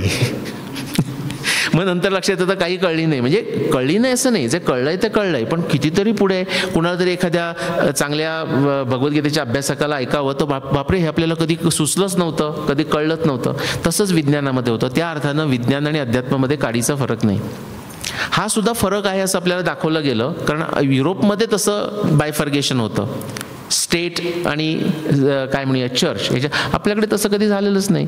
म्हणजे रिफाईंड विज्ञान म्हणजेच अध्यात्म आणि रिफाईंड अध्यात्म म्हणजेच विज्ञान. जसं आपण 2 विंग्स म्हणतो ना, ते एकमेकाच्या मदतीनं ते वर वर वर वर वर वर जातात. तसंच हा पद्धत आहे. काही लोकांना असे म्हणतं की तुम्ही हे काय करताय, जरा काहीतरी अध्यात्माचं सांगा. तुम्हाला प्रभुपाद सगळ्यांनी नाव ऐकलंय, हरे कृष्ण असं. त्यांनी 1977 मध्ये कलकत्त्याला एक कॉन्फरन्स करत होते. त्यावेळी ते खूप वृद्ध झाले होते. त्यानंतर त्यांनी समाधी घेतली, म्हणजे 77ची. त्यावेळी बरेच अमेरिकन त्यांचे शिष्य होते आणि त्यांना ते कीर्तन म्हणजे त्यांच्या दृष्टीने कीर्तन म्हणजे डमरू आपलं घेऊन भजन केलं, हार्मोनियम पाहिजे असं होतं. आणि तेही आपल्यालाही कळतं ते कीर्तन म्हणून. तर ते एक कॉन्फरन्स विज्ञान म्हणजे कॉन्शियसनेस इन सायन्स असं कॉन्फरन्स सुरू होती, प्रिपरेशन सुरू होते. आणि खूप काळ त्याची चर्चा चालली होती प्लॅनिंगची. ते एक त्यांचे तमाल कृष्ण नावाचे अमेरिकन डिसॅपल होते, संन्यासी डिसॅपल. त्यांना जरा ते सहन झालं नाही. असं प्रत्येकाचं एक आपलं मत असतं, कीर्तन म्हणजे नक्की काय किंवा अध्यात्म म्हणजे नक्की काय. तर शेवटी ते कंटाळून थोडंसं हळूच म्हणाले प्रभुपादना, प्रभुपाद ही चर्चा कॉन्फरन्सची 2 तास चालली होती. ते म्हणले Prabhupada should we start kirtan? तुम्ही हसलात, मी तुम्हाला कळलं. प्रभुपाद म्हणाले then what do you think this is going on? आता मी हे कोणातरी सांगत होतो, तर ज्या माणसाला सांगत होतो, यंग माणूस होता, तो म्हणला ओ थँक्यू निलेश, फार चांगलं सांगितलं तुम्ही मला. Prabhupada was very sorted. त्यांना ते त्यातलं कन्फ्युजन नव्हतं त्याचं. असं आहे. तर तेच आहे, आपल्याला नवीन प्रश्न येतात, त्यातले मी 2-2 घेतो आणि आपण थांबू. Okay. How come we don't have evidence for. आता तुमच्या प्रश्नोत्तराकरता तुम्ही विचार करून ठेवा की ठीक आहे, जर 5000 मध्ये हे झालं तर मग याचं काय? 14,000 वर्षापूर्वी रामायण व्हायचं असेल तर मग याचं काय, असे सगळे तुमचे प्रश्न रेडी ठेवू शकता. मी 2 उदाहरणं देतो, कारण तुम्ही कोणताही प्रश्न विचारा हा माझ्याकरता सरप्राईज नसेल. याचं कारण माझ्या संशोधनाचा सगळ्यात मोठा क्रिटिक मी आहे, त्याच्यानंतर माझी बायको. ओके, सो आम्हीच एकमेकाला इतके खल करत असतो की त्यामुळे तुम्ही कोणी नवीन प्रश्न विचारला, तुम्हाला वाटेल की आपण ह्याला ना आता जरा आज ट्रिकमध्ये चक्रव्यूहात टाकूयाच, तर असा कोणताही प्रश्न नाही. हे मी तुम्हाला मुद्दाम चॅलेंज म्हणून देतोय की काहीतरी करा, असा प्रश्न विचारा की आता बघूया याचं काय उत्तर देतात. ओके, सो आता तुम्ही काही भरू शकता ती फिल इन द ब्लँक्स. त्याचं असं आहे, आपण ज्याला अतर्क्य म्हणतो, आता बऱ्याच वेळा आपल्याकडे असं चुकीची कन्सेप्ट सांगितलेली आहे की विज्ञान त्याच्या विरुद्ध म्हणजे काय, विज्ञानाच्या विरुद्ध काय. आपल्याला शिकवता येतं अध्यात्म, अकॅडमीमध्ये सांगतात तसं नाही आहे. विज्ञानाच्या विरुद्ध अविज्ञान पण नाही, विज्ञानाच्या विरुद्ध अतर्क्य, मेटाफिजिकल, म्हणजे ज्याचा आपल्याला पत्ता लागत नाही कसं काय झालं आहे. अतर्क्य, आपल्याला जे अनुभव येतात, अनेक साधकांना अनुभव येतात, ते अनुभव खरा असतो पण तो कसा झाला म्हणून जर सांगितलं तर सांगता येत नाही. आज रात्री तुम्हाला काय स्वप्न पडतात, सगळ्यांना स्वप्न पडलेली आहेत, सगळ्यांना स्वप्नाचा अनुभव आहे, पण आज रात्री काय पडणार आहे तुमच्या हातात नाही. किंवा स्वप्न कसं बापू का पडतं काही सांगता येत नाही, पण पडतं हे नक्की आहे, ही सगळी रियालिटी आहे. तर हा जो आपला जो एरिया आहे ना, की आपल्याला जे माहिती नाही ना ते इन्फिनिट आहे. ते हे दोन्ही म्हणजे कार्ल पॉपर हे यांनाही मी गुरु मानतो माझे. ओके, फिलॉसॉफर ऑफ सायन्स, त्यांचा मुद्दाम वाचून दाखवतो, ते तुम्हाला आवडेल सगळ्यांना. While differing widely in the various little bits we know, in our infinite ignorance we are all equal. म्हणजे आपलं नॉलेज आता आपण सगळ्या लोकांचं घेतलं तर आता आपल्याकडे इकडे आचार्य पदाला पोचले अनेक आहेत, त्यांचं ज्ञान आपल्यापेक्षा खूप असेल, पण जगातलं सगळं ज्ञान जर बघितलं तर त्यांना जर विचारलं ते म्हणते नाही बाबा मला काही फारसं माहिती, असं जो आपल्याला होतं. कारण when it comes to infinite म्हणजे ultimate ignorance we are all equal. Okay, अशा अर्थानं. किंवा true ignorance is not the absence of knowledge but the refusal to acquire it. काही लोक असंही म्हणतात की बाबा म्हणजे मला म्हणतात की निलेश इथे मला त्रास देऊ नका, मी आपला भक्त आहे, तुम्ही असाल काय सायंटिस्ट वगैरे. मला तसं नाही. तुम्ही भागवत पुराण वाचलं तर काय म्हणते, ज्ञानम विशुद्धम विपुलम यथा येतात. जो भक्त झालेला माणूस आहे तो विपुल आणि विशुद्ध ज्ञान प्रचंड संपादन करतो, असं उद्धव गीतेमध्ये वर्णन आहे तुम्ही जर बघायला गेलात तर. ओके, वैराग्य विज्ञान युतम पुराणम आख्या ही विश्वेश्वर विश्वमूर्ते तद्भक्ती योगम च बृहद विमृग्यम. असं प्रचंड माहिती करावं अशी खूप माहिती आहे जगामध्ये. ओके, त्यातले आपण 2 घेणार आहोत. महाभारताचे 2 घेऊ, रामायणाचे 2 घेऊ आणि आपण थांबू. महाभारताचं आपलं वर्ष आपल्याला कळलं. आता कसं होतं, परत तुम्ही तो ट्रायंगल लक्षात आणा की आपल्याला वर्ष कोणतं माहीत नव्हतं, म्हणून आपण वर थिसिस मांडला की सगळे खगोलशास्त्रीय संदर्भ त्यावेळेचे. मग महाभारत मी वाचलं आणि त्यातले सगळे 300 लिहून काढले. मग त्याचं आपण ज्याला इंद्रिय प्रामाण्यानं म्हणतो तसा प्रयत्न केला, सिम्युलेशन, मॅथमॅटिकल कॅल्क्युलेशन, आणि त्याचा सगळ्याचा निष्कर्ष काय 5561. आता आपण थोडं उलटं करणार आहोत की समजा महाभारत तेव्हा झालं, किती लोकांना माहिती आहे की महाभारत युद्ध झाल्यानंतर काही वर्षांनी कृष्णाची द्वारका पाण्यामध्ये गेली. त्याचं महाभारत तुम्हाला सांगतं 36 वर्षांनी गेली, असं महाभारत सांगतं. ओके, अनेक ठिकाणी सांगतं बरोबर 36 वर्षांनी गेली. म्हणजे 5561 नंतर तुम्ही 36 गेला तर ते वर्ष येतं 5525 BC. वजा करायचं आहे जरी पुढे जायचं आहे तरी. तसंच आपल्याकडे खूप सैन्य म्हणजे 18 औक्षणी, त्यातले जर तुम्ही महाभारतातली वर्णनं वाचली तर त्याचा नंबर येतो 40 लाख लोक, 40 लाख पुरुष. हे 18 दिवस युद्ध केलं आणि 99% सगळे त्याच्यामध्ये गेले. आता प्रश्न असा आपण विचारू शकतो की त्याचा काही आपल्या जनमानसावर, म्हणजे मानसावर नाही पण आपल्या ह्याच्यामध्ये काही जेनेटिक्समध्ये परिणाम झाला असेल का, फिजिकल अँथ्रोपॉलॉजीमध्ये परिणाम झाला असेल का. कृष्णाची द्वारका जर पाण्याखाली गेली 36 वर्षांनी महाभारत युद्धानंतर तर त्याचा काही पुरावा मिळेल का, तर तो काही पुरावा आकाशात मिळणार नाही. जेनेटिक्सचा पुरावाही आकाशात नाही, तो आपल्याला इथेच शोधावा लागेल. तसे आपण महाभारताचे 2 घेऊया आणि रामायणाचे 2 घेऊया. त्यातला मी द्वारकेचा पुरावा तुम्हाला सांगतो. आता द्वारकेच्या पुराव्यामध्ये कसं आहे बघा, तो जो ट्रायंगल आहे ना तिथे आपण उत्तर लिहिणार द्वारका केव्हा बुडाली 5525 BC. सगळ्यांना कळतंय? ओके, आणि त्याच्याकरता आता आपल्याला पुरावा शोधून काढायचा आहे. तो पुरावा काही आकाशात नसणार, तो पुरावा कुठे असेल, जमिनीवर असेल. आता काय कोणत्या प्रकारचा पुरावा शोधून काढायचा तुम्ही प्रयत्न करणार. म्हणजे असं आपल्याला कोणी आपल्याला उत्तर, अशा प्रश्नांचं उत्तर कोणी देत नाही, त्याच्याकरता गाईडबुक नाही. तो पुरावा कुठे मिळेल तुम्हाला, पृथ्वीवर मिळेल. आणि कोणत्या प्रकारचा असू शकेल असं वाटतं तुम्हाला? Geography, very good. Geology, geography, समुद्राच्या पाण्याच्या पातळीशी काहीतरी असू शकेल, सुनामी, अशा प्रकारचा पुरावा बघायला पाहिजे ना. क्लायमेटॉलॉजी, सडनली पाऊस झाला का काय, असं काहीतरी बघावं लागेल. तर तो आपल्याला पुरावा शोधायचा आहे आणि तो 5525ची मॅच होतो का बघायचं आहे. असे 30 पुरावे आहेत, मी तुम्हाला 3 दाखवणार आहे. 10%. हा भारताचा पश्चिम किनारा. आता सगळे जे आपले ग्राफ आहेत ना, तुमच्या लक्षात आलं असेल, जो एक्स अक्ष असतो ना तो नेहमी टाईम असतो. ओके, ते दिसत नसेल तुम्हाला, ते मुद्दाम केलेलं नाही मी. इथे 0 म्हणजे इथं आत्ता आपला काळ, इथून मागे 2000 म्हणजे 1000 वर्ष मागे 2000 म्हणजे 0 आला, आणि इथून -1000 -2000 ही जी व्हर्टिकल लाईन आहे ना ती बरोबर 5525ला मी काढलेली आहे. त्याच्यात इथे तुम्हाला दिसतं का मला सांगा, हा जो वाय ॲक्सिस आहे ना तो म्हणजे समुद्राची वाढलेली पातळी. त्याच्यामध्ये हा कर्व दिसतोय का? हो म्हणा किंवा नाही म्हणा. हा कर्व दिसतोय? ओके. हा जो बरोबर 5525 मध्ये हा झॅरिन्स, म्हणजे हा इंडियन माणूस नाही आहे, त्याने 25 वर्षापूर्वी लिहिलेला पेपर आहे. हा जो अरेबियन समुद्र आहे त्याच्यामध्ये तो म्हणतो 5525 BC या 6 मिलेनियमच्या मिडलमध्ये सडनली समुद्राची पातळी वाढली, आणि वाढली म्हणजे सुनामी नाही आहे, ती तशीच राहिली बघा पुढची हजारो वर्ष. तिथे 15 मीटर ती वाढली. 15 मीटर. मुंबईची किती लोक आहेत? हां, आपण प्रार्थना करायची असं होऊ नये. 15 मीटर म्हणजे 50 फूट पाणी ॲव्हरेज वाढलेलं आहे, अशी परिस्थिती सडनली झाली. आणि त्याच्या पुढची काही वर्ष गेला तर आणखी 8 मीटर वाढलं, नेट 23 मीटर पाणी वाढलं. किती लोकांनी धोलावीरा आणि लोथल अशी जागा ऐकलेली आहेत गुजरातमधले?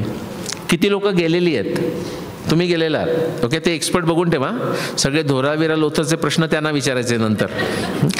तर धोलावीरा तुम्हाला सांगितलं असेल की धोलावीरा हे एकेकाळी बंदर होतं म्हणून, गेल्यावर सांगितलं ना. केव्हा होतं? तुम्ही जर विकिपीडियामध्ये जाऊन बघितलं तर ते म्हणतील 4000 BC to 2000 BC किंवा 5000 BC to 2000 BC. लोथलची पण तीच गोष्ट. आता धोलावीरा लोथल इनलँड आहेत, तिथून समुद्र खूप दूर आहे, काही किलोमीटर्स दूर आहे, पण तेव्हा ते होतं. त्याचं उत्तर सुद्धा इथे आहे. म्हणजे कृष्णाची द्वारका पाण्याखाली गेली, प्रचंड पाणी वाढून, ते हे 5525चा मी तुम्हाला हा पुरावा दाखवला इथे वर गेलेला.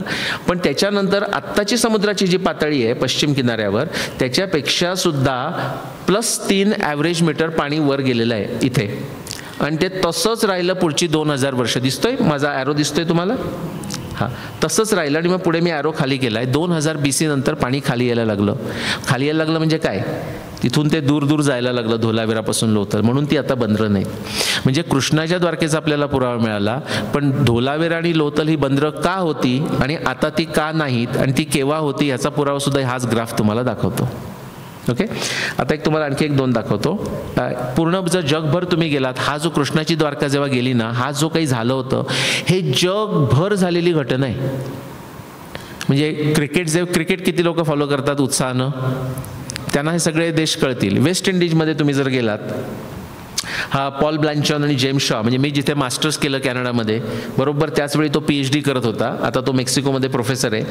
त्याने इथे कॅरेबियनमध्ये वेगवेगळ्या 7 जागी, म्हणजे आपल्याला क्रिकेटचे बार्बाडोस वगैरे नाव आठवतात ना तुम्हाला, ट्रिनिडाद, बार्बाडोस, अशा सगळ्या ठिकाणी करून बघितलंय. तर सडनली अचानक 6.5 मीटर वॉटर इन्क्रीज, बरोबर 5525 BC. आत्ता कोणतरी मला म्हणाल टर्कीमध्ये कोण गेलेलं आहे? अरेबियन म्हणजे ब्लॅक सी कोणी बघितलेलं आहे? मी इतका फिरतो ना की कुठे कोणाशी बोलतो काय लक्षात नाही. आत्ता कोणतरी ब्लॅक सीला गेलेला मला माणूस भेटला होता. तर हा मेडिटेरियन सी झाला. इथे हा जो डॉट आहे हा ब्लॅक सी म्हणजे टर्कीमधला. तो आत्ता खाऱ्या पाण्याचा समुद्र आहे, पण तो पूर्वी एक स्वीट पाण्याचा लेक होतं, तो सुद्धा खारा समुद्र झाला. ते सुद्धा 5525 BC. हे कोलंबिया युनिव्हर्सिटीतल्या रायन अँड पिटमन यांचं संशोधन आहे, एक साधारण 25 वर्षापूर्वीचं. थोडक्यात सांगायचं म्हणजे तुम्ही जगभर गेला तर तुम्हाला 5525 BCला सगळं पाणी वाढलेलं दिसतं. आता किती लोकांना असा एक हा असेल, क्विकली हा तुम्हाला वेस्ट इंडिजचा पुरावा दाखवतो, त्याच्यावर वेळ घालवत नाही, फास्ट जातो मी त्याच्यात थोडंसं. तर कृष्णाची द्वारका ती, रावणाची लंका आता आपण बोलूया नको. अटलांटिस असा किती लोकांनी ऐकलंय? अटलांटिस पाण्याखाली गेली, बरोबर.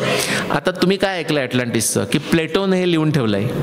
ओके, प्लेटो हा ग्रीक माणूस होता आणि त्याने असं लिहिलं की त्याला जे कोणी सांगितलं, ज्या माणसानं, त्याने सांगितलं की अटलांटिस नावाची सुद्धा अशी एक नगरी होती आणि ती पाण्याखाली गेली. आणि प्लेटोने किती 1000 वर्षापूर्वी गेले असं लिहून ठेवलेलं आहे. म्हणजे ज्या माणसानं त्याला सांगितलं, त्याने सांगितलं की आपल्या काळापूर्वी, आपल्या म्हणजे प्लेटोच्या काळापूर्वी ती 9000 वर्षापूर्वी पाण्याखाली गेली अटलांटिस. ॲटलांटिस. म्हणजे फक्त आपल्याकडेच इतिहास होता असं नाही, लोकांकडे थोडे थोडे संदर्भ आहेत. आता प्लेटोचा काळ कायम कुठचा, मला एक मिनटं लक्ष द्यायच्याकरता, प्लेटोचा काळ 2500 वर्षापूर्वीचा, 500 BC. त्याच्यात 9000 ॲड करा म्हणजे किती होतात, 11500 वर्षापूर्वी. आता हा मी तुम्हाला एक पॉईंट दाखवतो, हा बघा 11.5 KA म्हणजे 11500 वर्षापूर्वी असा त्याचा अर्थ आहे. त्यावेळी सुद्धा समुद्राची पातळी अचानक वाढली आणि त्यावेळी जी काही तिथे आयलंड असतील ती पाण्याखाली गेली. म्हणजे अटलांटिसचा पुरावा सुद्धा आपल्याला या संशोधनामध्ये मिळतो. कृष्णाची द्वारका जी गेली, तो जो वेस्ट इंडिजचा पुरावा आहे तो हा इथे बघा, मध्ये काही नाही आहे तिथे.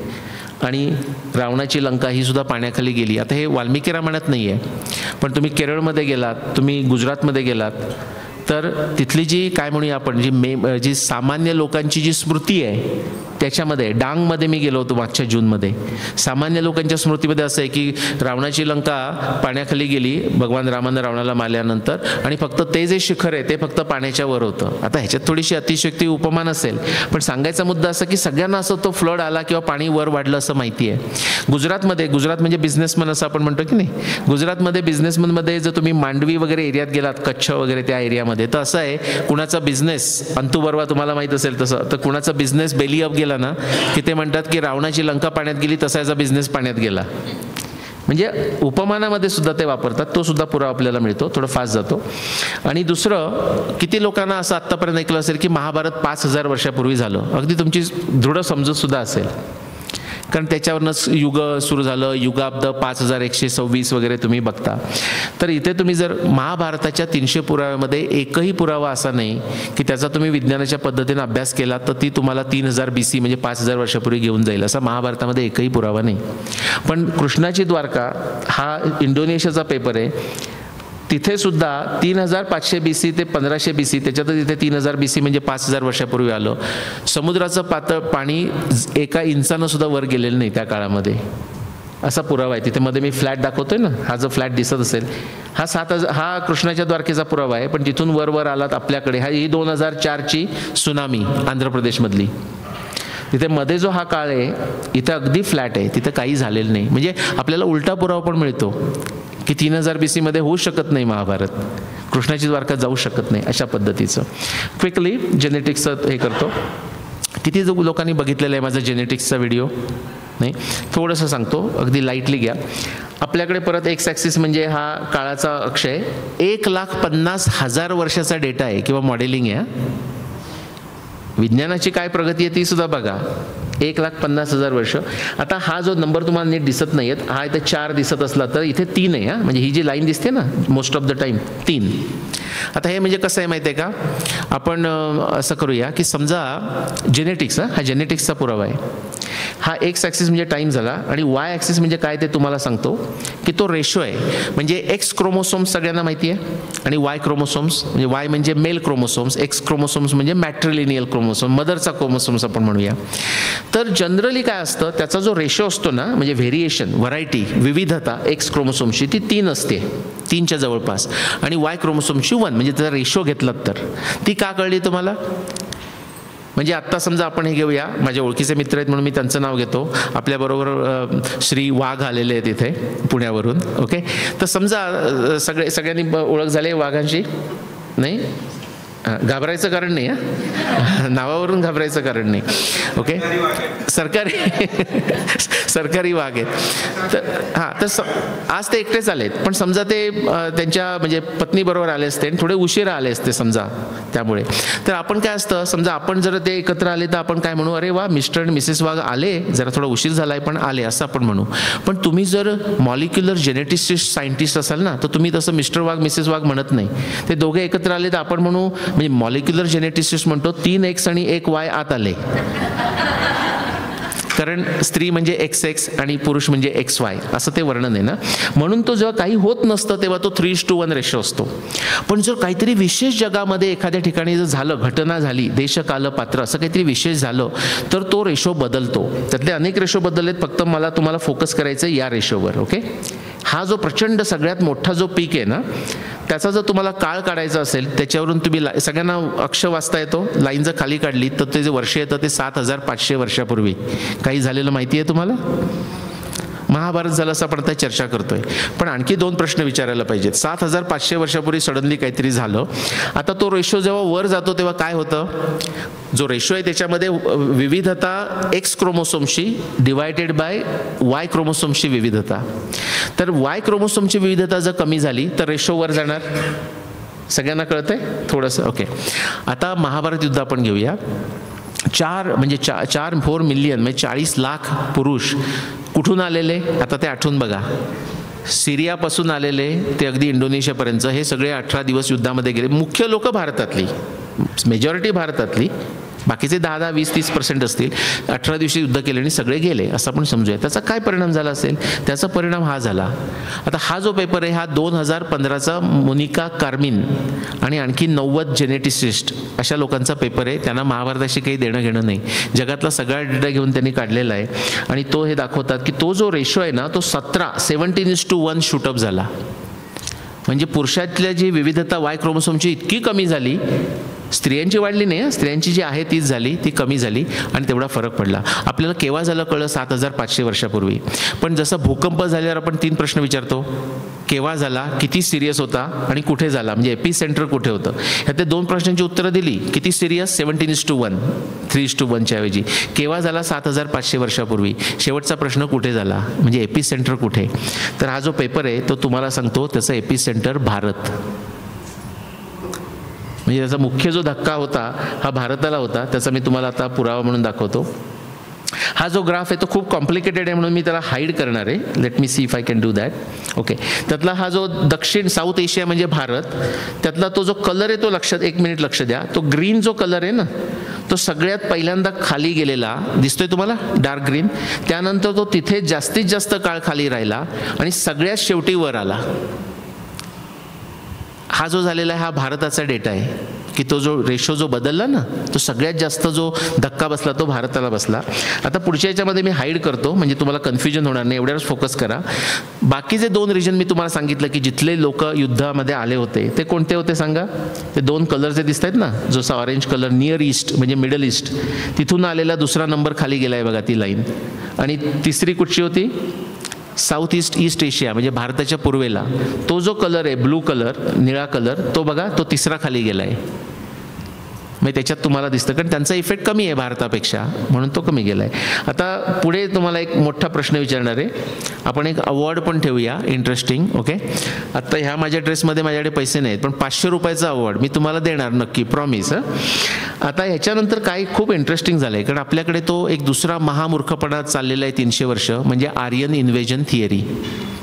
तो हा जर तुम्हाला ग्राफ कळला तर आर्यन इन्व्हेजन थिअरी आहे, आर्यन इन्व्हेजन आहे पण ते भारतातून बाहेर झालेलं आहे. आता याच्यामध्ये एक कलर लक्षात घ्या, तो पिवळा कलर आहे ना त्याला काय आहे? युरोप आहे. आता जे भारतामध्ये जे झालं ना तेच तुम्हाला युरोपमध्ये दिसतं पण 2,000-2,500 वर्षानंतर झालेलं दिसतं. बेसिकली काय माहिती आहे का? Out of India migrations. आपल्या जे याच्यामध्ये जे सिग्नेचर आहे शरीरामध्ये सिग्नेचर झालेली आहे जेनेटिक्समध्ये, जेनेटिक्स कोडमध्ये, तीच घेतलेली लोक भारताच्या बाहेर गेली. आता समजा आपला हा जो मराठी लोकांचा ग्रुप आहे हा समजा प्रोग्राम समजा कॅलिफोर्नियामध्ये केला असता तर बाकी अमेरिकन लोक आली असती तर त्याने आज डोकावून काय म्हणाले असते? काहीतरी इंडियन लोकांचं चाललंय असंच म्हणाले असते ना. मग इथली लोक तिथे गेलेत.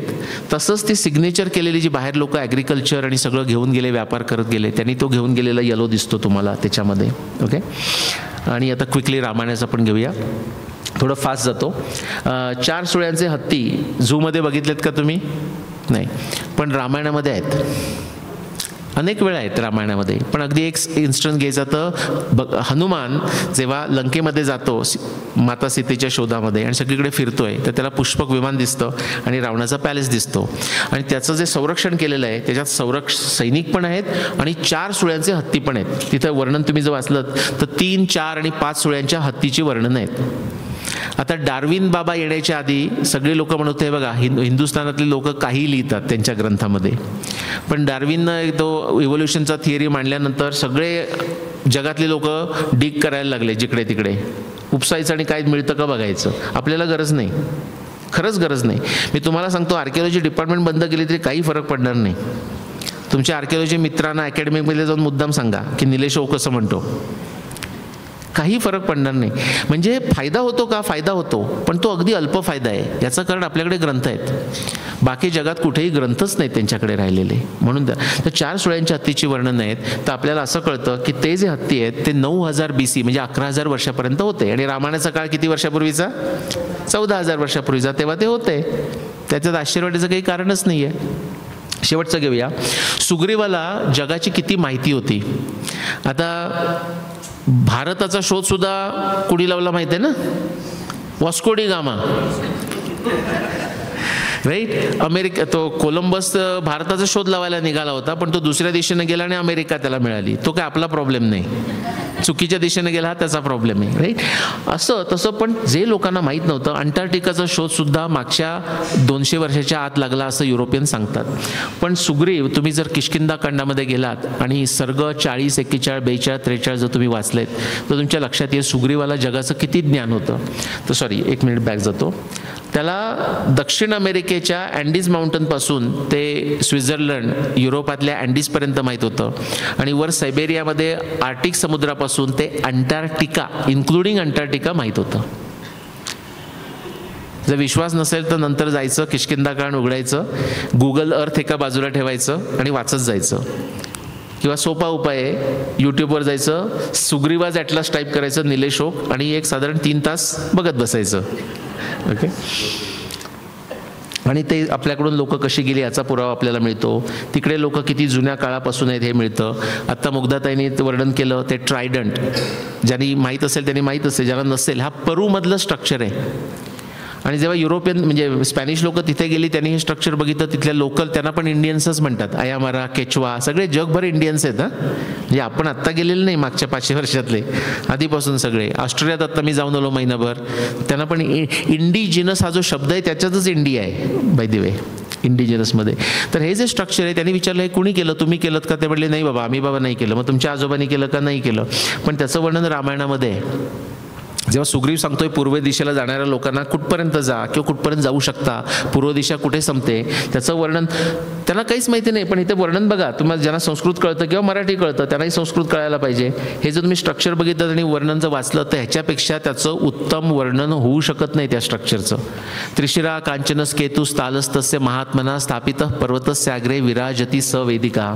त्रिशिरा, कांचन स्त्रियांचा आवडता सब्जेक्ट आहे, सोनेरी रंगाचं कांचन. केतू असा ध्वज असतो तसा.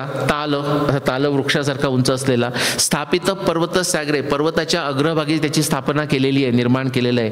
आणि विराजती सवेदिका, म्हणजे आपण वेदभूमी यज्ञाकरता जशी करतो असा खाली एक चौकोन दिसतो बघा तुम्हाला. ह्याच्या पुढचा श्लोक आता इथे माझ्याकडे नाही आहे, पण तुम्ही जो वाल्मिकी रामायणातला वाचलात तर हे स्ट्रक्चर कोणी तयार केलं, का तयार केलं, केव्हा तयार केलं हे पण सांगितलेलं आहे. पूर्वस्या दिशि निर्माणम कृतम तत्त्रिदशेश्वरे ततः पर हेममय श्रीमान उदय पर्वत. त्याच्या पुढे गेलात तर काय लागेल हे पण सांगितलेलं आहे. कृतम तत्त्रिदशेश्वरे, इंद्र पूर्व दिशेचा स्वामी, त्यानं ते निर्माण केलं. कशा करता? पूर्वस्या दिशि निर्माणम, इंटरनॅशनल डे लाईन. आता ती पॅसिफिकमधून जाते. 14,000 वर्षापूर्वी सुग्रीवाने इंटरनॅशनल डे लाईन सांगितलेली आहे. आणि केव्हा केलं तर कृतयुगामध्ये कदाचित केलं असेल. आणि ह्याच्या पुढे जर गेलात ततः पर हेममय, तर हिमाच्छादित तुम्हाला माउंटन दिसेल, अँडीज माउंटन दिसेल. सांगायचं तर खूप आहे, पण मी थोडं वेळेच्या अभावी पुढे जातो. आता मी तुम्हाला क्विकली जे शेअर केलं ना, ते एक साधारण हे असे 20 वेगवेगळे एरियाज आहेत. त्याच्यामध्ये सगळे पुरावे आहेत, ते तुम्हाला दाखवता येतात. मी तुम्हाला रामायणाकरता 2 घेतले, महाभारताकरता 2 घेतले, जस्ट असं इलुस्ट्रेशन दाखवायचं म्हणून. ओके. त्याच्यानंतर ही 3 पुस्तकं. बाय द वे, ज्यांना व्हिडिओ बघायचे नसतात पण तरीसुद्धा झोपेवर चांगलं सोल्युशन पाहिजे, त्यांच्याकरता ही पुस्तकंही चांगलं काम करतात. ओके. ही भारतामधली समजा ही असेल तर कन्नड कुणाला वाचता येतं? काय ते काय सांगतायत धारवाडकर? महाभारत युद्ध. हां, युद्ध असंच लिहिलेलं आहे. अच्छा. ओके. महाभारत युद्ध वर्ष हे मराठीमध्ये वगैरे आहेत, इतर भाषामध्ये. अँड परत बॅक टू दिस. आता कोणी म्हणतील की एवढं संपलं का, 21,000 वर्ष संपलं का? नाही, तुमची पाचनशक्ती काय आहे त्याच्यावर अवलंबून आहे. मी नाही घेऊन जात नाही, थांबलो मी. कोण म्हणलं बापरे आता हे केव्हा थांबणार, नाही. 70,000 वर्षाचा आपल्याला वेगवेगळ्या प्रकारचे पुरावे वाचून इतिहास दाखवता येतो. 70,000 वर्षाचा.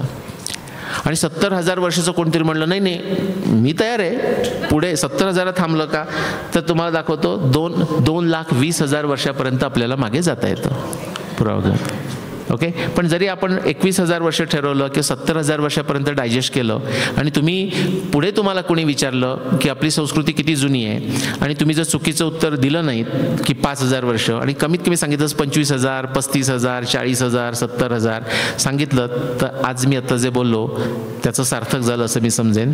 जय जय रघुवीर समर्थ.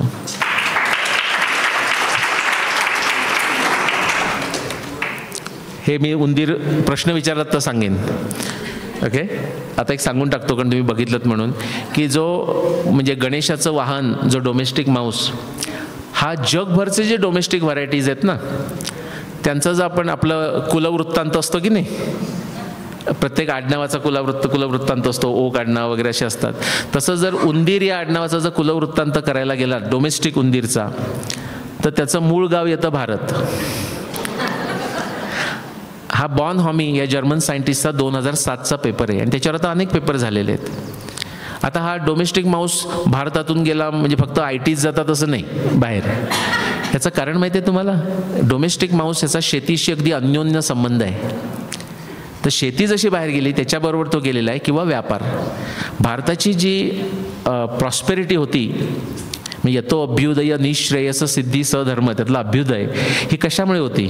ॲग्रिकल्चरमुळे होती आणि बिझनेसमुळे होती. Spices, silk, jewellery technology, dyeing, ह्या सगळ्या गोष्टीमुळे होती.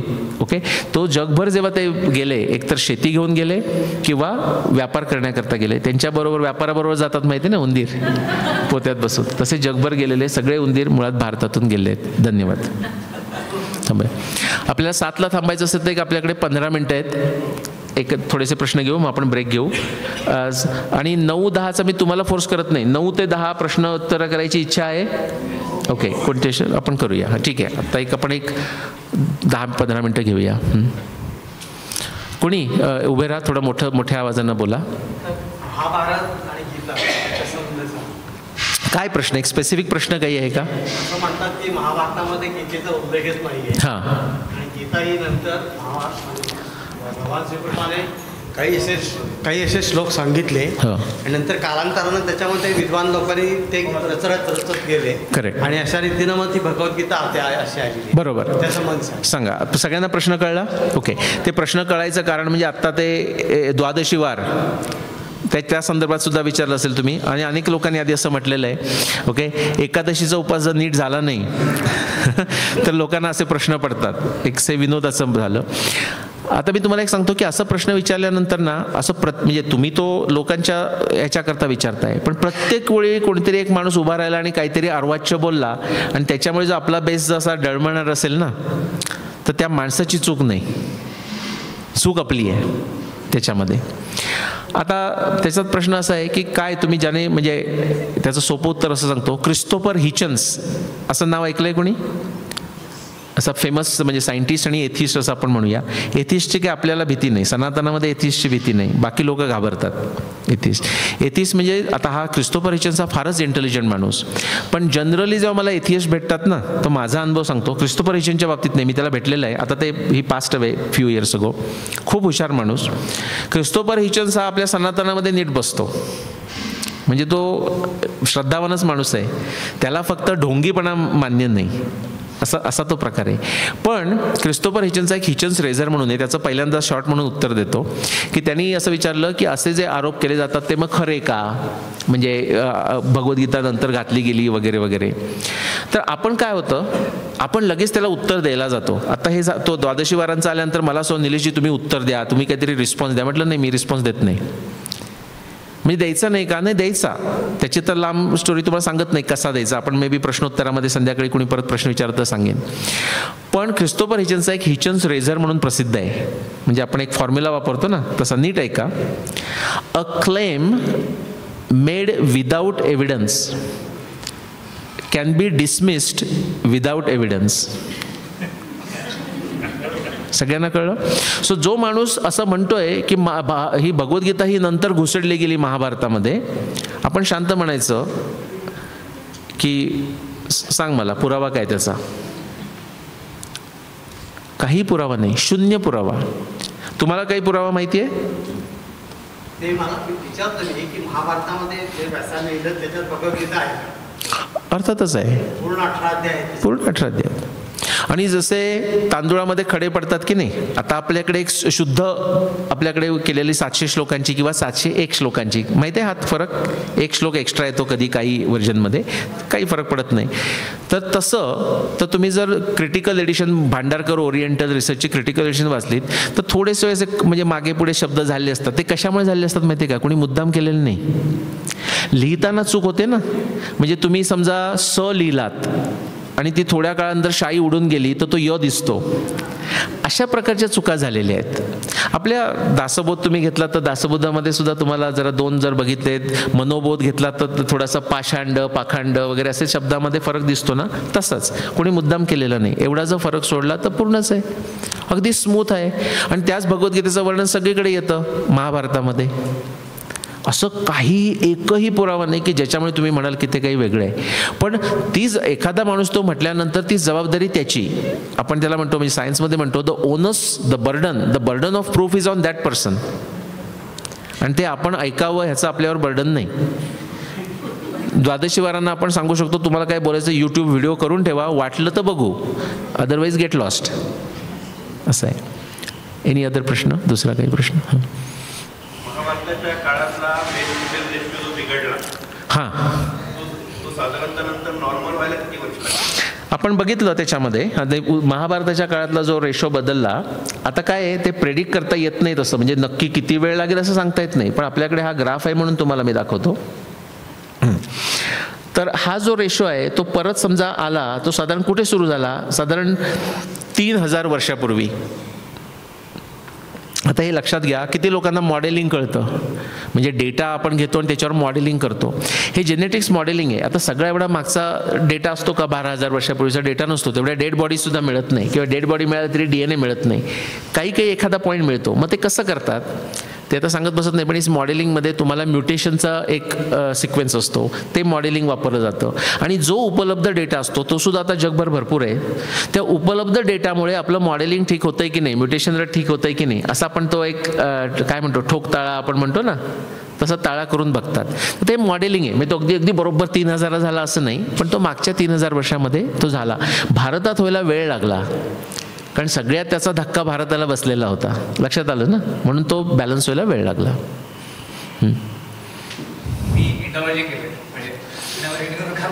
नाही मी हसलो का? त्याच्यामध्ये ऐहोळे प्रशस्ती मला ऐकून माहिती आहे, कोणीतरी याच्या आधी आपण विचारला अगदी. तर तिथे 634 CE त्याच्या याच्यामध्ये जो चालुक्य राजा होऊन गेला, त्याने त्याच्या स्टोन इन्स्क्रिप्शन मध्ये असं लिहिलेलं आहे की आजपासून 3102 वर्षांपूर्वी महाभारताचं युद्ध झालं. बरोबर. मग तो काळ जर आपण मांडला तर तो आता 3700 वर्ष आहे. बरोबर. आणि आपला कालखंड आणि हा कालखंड हा मॅच का होत नाही? मग त्याच्यावरती स्टोन इन्स्क्रिप्शन जो उल्लेख आहे तो तसा का झाला असावा, त्याचं काहीतरी लॉजिक असू शकेल. अगदी अगदी अगदी. सगळ्यांना प्रश्न कळला? ऐहोळे इथून तुम्ही असंच हायवे घेतलात बेंगलोरकडचा जाणारा खालचा, थोडं बदलावं लागेल, बदामी वगैरे त्या एरियामध्ये गेलात खिद्रापूरच्या नंतर तर ऐहोळे इन्स्क्रिप्शन मी जाऊन आलो. म्हणजे जानेवारी 2023 मी प्रत्यक्ष आम्ही व्हिडिओ शूटिंगसुद्धा तिथे केलं. ऐहोळे इन्स्क्रिप्शन हे चालुक्य ह्याच्यामध्ये म्हटलं जातं. आणि त्याच्यामध्ये तुम्ही जर बघितलं तर काहीतरी कारण असलं पाहिजे, दोन्ही मॅच होत नाही, काहीतरी कुठेतरी कुणाच तरी चुकतं एवढं नक्की. तर तुम्हाला ते तुम्ही प्रत्यक्ष पाहिलं जाऊन, पाहायची गरज नाही. हां तर ते जैन राजा ह्याच्यामध्ये दिलेलं आहे. आणि त्याच्या जर तुम्ही आधीची बघितलं तर ती जैनाची म्हणजे वर्धमान महावीरची प्रशस्ती वगैरे सगळी आहे. त्याच्यानंतर तिथे ते म्हणाले महाभारताचं युद्ध, महाभारत युद्ध असं तिथे वर्णन नाही आहे. तुम्ही जास्त सांगू शकाल माझ्यापेक्षा. भारत दाह वाहिना त्याच्यात जे वर्णन आहे. बाय द वे आता मुग्धाताईंनी आपल्याला सांगितलं एक पुस्तक सांगताना त्यांनी ते एक पुस्तक माझ्या नावावर टाकलं एक्स्ट्रा चुकीनं. ते कलियुगाचा आरंभ हे जे पुस्तक आहे ना, ओके, तुम्ही करायला लागल्यानंतर तर म्हणजे मी मला अभिमानानं सांगू शकतो की म्हणजे मी काही ते स्वतःला गुरु काही मानत नाही, पण तो मला गुरु मानतो म्हणून मी त्या सांगतो. जीवनराव हा त्याने जेव्हा अभ्यास सुरू केला तेव्हा तो 20 वर्षाचा होता. म्हणजे ही सगळ्यांना स्फूर्ती घ्यावी अशी गरज आहे. 20 वर्षाचा त्याने बेंगलोरला असतो, अभ्यास त्याने सुरू केलं. त्यानंतर त्याने पूर्ण अभ्यास केलं. त्याने ते इंग्लिशमधलं पुस्तक त्याचं युगांत, म्हणजे आपल्या इरावतीबाई कर्वेंचं जे नाव होतं ते पुस्तकाचा पूर्ण विषय वेगळा आहे. कलियुग केव्हा सुरू झालं, महाभारताला काय म्हणायचं आहे, 100पेक्षा जास्त पुरावे महाभारतातले आणि इतर सगळे पुराणातले पुरावे करून त्याने उत्तम पुस्तक लिहिलेलं आहे. ते 20 वर्षाचा असताना अभ्यास सुरू केलं त्याने. 23व्या वर्षी त्याने पुस्तक पब्लिश केलं. ते त्या पुस्तकाचं म्हणजे इंग्लिशमधल्याचं मराठी भाषांतरही झालं, जे त्यांनी आत्ता सांगितलं ते. त्याच्यामध्ये तुम्ही ते मुद्दाम नक्की परत करा त्यांना, पण तेच पुस्तक नक्कीच चाळून बघा. त्याच्यामध्ये त्याचं उत्तर आहे. सगळे ते पुस्तक बघू शकतात. थोडक्यात मी उत्तर सांगतो की ती जी कथा भारत जे म्हटलेलं आहे ते बाहुबली आणि भारत असे 2 भाऊ होते. म्हणजे जैन पुराणामध्ये किंवा जैन ह्याच्यामध्ये वर्णन येतं. आणि त्या दोघांमध्ये युद्ध झालं, त्याच्यामध्ये बाहुबलीचा पराभव झाला आणि मग बाहुबलीमध्ये संन्यासारखं श्रमण झाला तो, असं आपण म्हणूया. आणि तो जो राजा होता त्याचं जे वर्णन आहे आणि त्याचा जो काळ दिलेला आहे तो त्याच्यात दिलेला आहे. त्याचा महाभारताशी काडीचा संबंध नाही. पण लोक इतक्या छातीटोकपणे सांगतात म्हणजे तुमच्या फील्डमध्ये अगदी आणि छातीटोकपणे की ते महाभारत, तिथे महाभारत हा शब्द नाही पण इवन भारत हा शब्द आहे, पण तो सुद्धा भारत दाह वाहिनं. आणि तुम्ही जीवनरावचं त्याच्यामध्ये तुम्ही मुद्दाम वाचा, तुम्हाला त्याचं वर्णन कळेल. बरेच असे इन्स्क्रिप्शन आहेत, म्हणजे आपल्याकडे हजारो इन्स्क्रिप्शन्स आहेत, त्याच्यामध्ये सगळीकडे हाच प्रॉब्लेम आहे. आपण आता तुम्ही आता आपल्याला एक इंडोलॉजिस्ट मिळाले तर आपण त्यांचा वापर करून घेऊया. तुम्ही हेही ऐकलं असेल की आर्यभट्ट पण म्हणतो, ऐकलंय की नाही? आर्यभट्ट प्लीज उभं राहून सांगा आर्यभट्ट काय सांगतो, मग मी त्याचंही उत्तर देतो तुम्हाला. हां, अच्छा. असं वर्णन केलं जातं, जसं यांनी आता ते अहिवळे इन्स्क्रिप्शन सांगितलं तसं आर्यभट्टाचं असं सांगितलं जातं की आर्यभट्टानं चक्क लिहून ठेवलंय की जेव्हा कलियुग सुरू झालं त्याच्यानंतर 3600 कलियुग सुरू झाल्यानंतर 3600 वर्ष झाली तेव्हा मी 23 वर्षाचा होतो, असं आर्यभट्ट म्हणतो, असं सगळे इंडोलॉजिस्ट सांगतात. याचं उत्तर समर्थ रामदास स्वामींच्या भाषेत सांगायचं तर समूळ ग्रंथ पाहिल्या वेणं उगाच ठेवी जो दूषण गुण सांगता अवगुण पाहे तो एक मूर्ख. पूर्ण आर्यभट्ट ग्रंथामध्ये कली हा शब्दच नाही आहे. आर्यभट्टाची जी युग आहेत त्याची पूर्ण रचना प्रचंड वेगळी आहे. मग लोक पुढे जातात, नाही ते असेल हो, पण आता मी तुम्हाला सूर्यसिद्धांतामध्ये सांगतो. सूर्यसिद्धांतामध्ये कलियुग सुरू झालं तेव्हा मेष राशीमध्ये सगळे ग्रह एकत्र आले होते. तुम्ही ऐकलं असेल त्याची जी 3102 BC तारीख ऐकली ना सगळ्यांनी, 19 फेब्रुवारी 3102 BC कलियुगाची सुरुवात. ही जी तारीख तुम्ही ऐकलेली आहे ही लोक छाती ठोकपणे सांगतात की हे सूर्यसिद्धांतामध्ये दिलेलं आहे, मेष राशीमध्ये एकत्र आलं. परत तेच पूर्ण श्लोक म्हणून दाखवत नाही. समूळ ग्रंथ पाहिल्या वेणं उगाच ठेवी जो दूषण. पूर्ण सूर्यसिद्धांत ग्रंथामध्ये कली हा शब्द नाही. आणि मेष राशीमध्ये एकत्र सगळे ग्रह आले आणि तिथून नवीन युग सुरू झालं. तिथे काय वर्णन आहे माहिती आहे सूर्यसिद्धांतामध्ये? तेव्हा कृतयुगाची सुरुवात झाली. पण आता तुम्ही इंडोलॉजी सगळे पेपर काढून बघा, छाती ठोकपणे सांगतात सूर्यसिद्धांतामध्ये, सूर्यसिद्धांताचा पुरावा घेऊन 3102 BC मध्ये कलियुग होतं. नो. आर्यभट्टीयाप्रमाणे जर काळ काढला तर तो 3000 BC होतो. नो. आर्यभट्ट युगाचा म्हणजे कलियुगाचा संबंधच नाही आहे. तो कुठच्या युगाचा म्हणतो तो भाग वेगळा, तो चांगला विषय आहे. तो आता आज मी मुद्दाम जात नाही, कारण तो तुम्ही आता कुठे जर इथे जवळपास असा साताऱ्याला माझं 10 तारखेला संध्याकाळी लेक्चर आहे, त्यात वेळ मिळाला तर आपण ते करू, किंवा पुण्याला या 23 तारखेला 23 ऑगस्टला, तेव्हा आपल्याकडे लेक्चर आहे. तर असं कसं आहे माहिती आहे का की ज्याला आपण डॉग्मा म्हणतो. एक माणूस म्हणाला ऑथॉरिटी फॅलसी, मग त्याच्यामध्ये की अमुक अमुक माणूस त्याला ह्या पदव्या, ह्या माणसानं असं म्हटलंय, सो व्हॉट, त्याला आपण ऑथॉरिटी फॅलसी म्हणतो. न्यायदर्शनामध्ये ही फॅलसी आहे. आपण जसं कोर्ट केली तर त्याला निग्रहस्थान, म्हणजे त्याचा पराभव झाला त्याला सभेतून बाहेर काढून टाका असं न्यायदर्शन सांगतं. चुकीचा रेफरन्स वापरलात त्यांना एक चान्स दिला जातो, कळलं का तुम्हाला चुकीचं आहे, तो म्हणतो नाही नाही बरोबर आहे, आउट. प्लीज.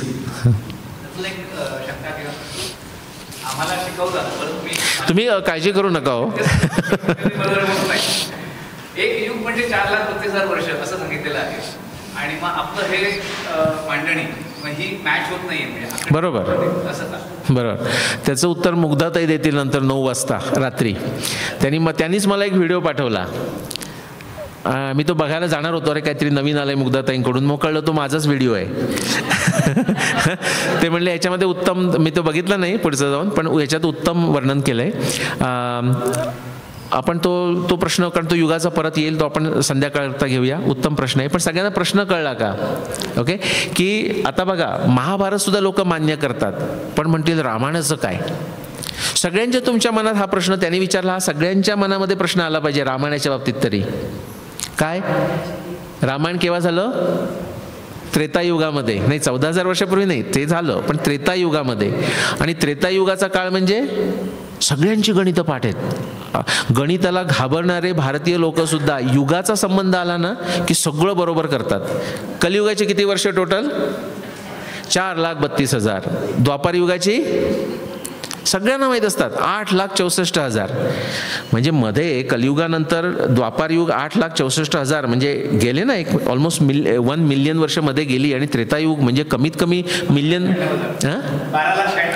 हां, म्हणजे मागे जायला पाहिजे. आणि तुम्ही तर सांगतायच 12 लाख म्हणायचंय तुम्हाला का 12,000? तुम्ही तर सांगतायच फक्त 14,000 वर्ष मागे जायचं. त्याचं उत्तर आपण घेऊ. तो थोडासा मोठा विषय होईल म्हणून मी मुद्दाम तो हे करतो.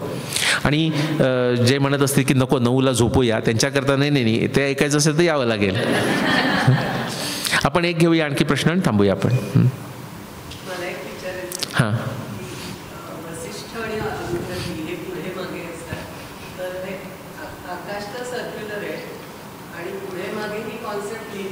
हो, व्हेरी गुड. आपण आणखी एक प्रश्न घेऊ, कारण ह्याचं उत्तर पण आपण 9 वाजता मी तुम्हाला सिम्युलेशन दाखवेन, स्क्रीनवर सिम्युलेशनच दाखवेन, काय होतं ते तुम्हाला दाखवूया. हां, कारण त्याला 5 मिनटं लागतील त्या सिम्युलेशनला. आणखी एक प्रश्न आपण घेऊ शकतो त्यामुळे. हां, रामायणामध्ये तर विमान ऐकलेलंच आहे, महाभारतामध्ये पण विमानाचे रेफरन्सेस आहेत. मला काय बेसिक शंका आहे की युद्ध हे सूर्यास्त झालं की थांबवायचं, कुठंही इलेक्ट्रिसिटी, लाईट याच्याविषयी काही चर्चाच नाही. कसं काय म्हणजे ही जर का ॲडव्हान्स्ड सिव्हिलायझेशन होती तर इलेक्ट्रिसिटी जनरेशन त्याविषयी कुठं काहीच नाही. ॲटलिस्ट मी ऐकलेलं, मी वाचलेलं, मी ऐकलेलं पण नाही. मी फार सुंदर प्रश्न आहे. मी तुम्हाला प्रश्न विचारतो, त्याचं उत्तर तुम्ही द्यायचं, तुमच्या इलेक्ट्रिसिटीचं मी देणार. हां, एवढी ॲडव्हान्स सिव्हिलायझेशन होती, पण ॲपलचा लॅपटॉप काही महाभारतामध्ये मी ऐकलेलं नाही. हां, करेक्ट. तो का नाही? इतकं सगळं ॲडव्हान्स विमानं आहेत. तुम्ही विश्वामित्राचं गेलात तर त्रिशंकूला वर पाठवलं वगैरे अशी सगळी वर्णनं आहेत. आणि हे सगळं करतायत, पण रॉकेट सायन्सचं पण वर्णन महाभारतामध्ये नाही. असं ह्याचं साधं कारण असं. आता हा प्रश्न कोण तुम्ही विचारला, त्याच्या आधीचे विचारणारे म्हणजे जयंत नारळीकर. तो प्रश्न विचारायला काही चुकीचं नाही, की म्हणजे त्याचा प्रश्न असा आहे की तुमचा खरा प्रश्न असा पाहिजे की महाभारत काळामध्ये इलेक्ट्रिसिटी होती का? म्हणजे इलेक्ट्रिसिटी म्हणजे आत्ता जशी ही चालली आहे तशी. त्याचं उत्तर काय माहिती आहे? म्हणजे माझं उत्तर आय डोंट नो. म्हणजे पुरावा तर काही दिसत नाही आपल्याला, मला माहीत नाही. व्हाय इज दॅट अ प्रॉब्लेम? म्हणजे त्याच्यामुळे ॲडव्हान्स नव्हतं असं आपण कशामुळे म्हणतो? 500 वर्ष आता इलेक्ट्रिसिटी तरी केव्हा आली आपल्याकडे? टेस्ला आणि थॉमस एडिसननं निर्माण केलेल्या कंपनीमध्ये मी 20 वर्ष काम केलं. जनरल इलेक्ट्रिक पॉवर प्लांट्स विकले. ओके, त्याच्यामध्ये त्याच्या आधी म्हणजे किती झाली? 200 वर्ष झाली. त्याच्या आधी इलेक्ट्रिसिटी नव्हती. म्हणजे काही प्रगत नव्हतं का आपण? मेडिसिनमध्ये प्रगत होतो, पण इलेक्ट्रिसिटी नाही. हां, त्याचं नाही, प्रश्न चांगला आहे. त्याचं उत्तर, माझं उत्तर पण खूप चांगलं आहे. I don't know. आता विमानाच्या बाबतीत सुद्धा असं होतं नाही, आपल्याला कळलं पाहिजे. त्याचं मी तुम्हाला दाखवलं बघा, एक मध्ये सीन दाखवला ना, मेटाफिजिकल दाखवला मी मागे. हा बघा, हा जो दाखवला ना, हे जर तुम्हाला कळलं ना, म्हणजे तुम्ही फार सुंदर प्रश्न विचारत, बाय द वे, थँक्यू. हा जो म्हणजे हा मी सूर्य दाखवला इकडे, आणि आपले छोटे छोटे प्लॅनेट्स असतात. काय होतं माहिती आहे का? आपल्याला माहीत नसलेल्या गोष्टी इन्फिनिट आहेत. म्हणजे महाभारताच्या काळातल्या सुद्धा, रामायण काळातल्या सुद्धा आणि आजच्या सुद्धा. तुम्हाला माहिती आहे का, आता एक म्हणजे मी ज्यांच्याकडे साताऱ्याला राहिलो होतो, काही लोकांना माहीत असतील, रानडे म्हणजे वरुण रानडेचं नाव माहीत असेल तर, त्यांच्याकडे राहिलो होतो मी. तर त्यांनी एक छान काळावर एक हे लिहिलं आहे. पण मी तुम्हाला सांगतो की व्हॉट इज टाईम. आता आपण ॲडव्हान्स आहोत आता सध्याच्या काळामध्ये. Who wants to explain me what is time. अगदीच बेसिक आहे, सगळ्यांना टाईम माहीत आहे. काळ म्हणजे टाईम म्हणजे काय. Who wants to explain me what is time. Okay, चला सोडून जाऊया, जरा कठीण विषय आहे. Who wants to explain me what is matter. ह्या ज्या बेसिक गोष्टी आहेत ना, तुम्ही कोणत्याही एका चांगल्या युनिव्हर्सिटीमध्ये, आता IIT मुंबईच्या युनिव्हर्सिटीत किंवा कुठेही जाऊन बघा, अमेरिकन कोणत्या युनिव्हर्सिटीमध्ये, मी मुद्दाम करतो प्रत्येक युनिव्हर्सिटीत, पूर्वी करायचो, आता तर गुगल आणि AI काय सगळं झालं आहे. म्हणजे हे AI यायच्या आधीचं किंवा गुगल यायच्या आधीचं मी करायचो. चांगल्या युनिव्हर्सिटीमध्ये जाऊन तुम्ही नुसतं टाईप केलात व्हॉट इज मॅटर म्हणजे पुस्तक सर्च करताना, तर तुम्हाला मी आत्ता नंबर सांगतो, तुम्ही जाऊन बघा, कुठे जाऊन 400 पुस्तकं येतील. व्हॉट इज टाईम 400 पुस्तकं येतील. आता टाईम एक्सप्लेन केलेलं आहे का आपल्या ग्रंथामध्ये. Yes, astronomy is time. व्यासाने तो वर्णन केला आहे 600 वर्णनामध्ये. महाभारत 600 वर्णनामध्ये केला आहे. त्यांनी कोणतंही सण वापरलेलं नाही. त्याच्यात काय ब्युटी आहे, कारण सण बदलतात. शालिवान शक, विक्रम संवत, युधिष्ठिर संवत, सगळे कन्फ्युजन, केव्हा सुरू झालं, केव्हा काय झालं, मागे पुढे, जुलियन, ग्रिगोरियन, काही नाही. व्यास काय म्हणतात, महाभारत अशा वेळी झालं किंवा अरुंधती वसिष्ठाच्या पुढे चालत होती. महाभारत अशा वेळी झालं की मार्गशीर्षाचा महिना शरद ऋतूचा पहिला महिना होता. महाभारत अशा वेळी झालं की मार्स म्हणजे मंगळ हे प्लॅनेट चित्र आणि स्वातीच्या मध्ये तो रेट्रोग्रेड गेला होता.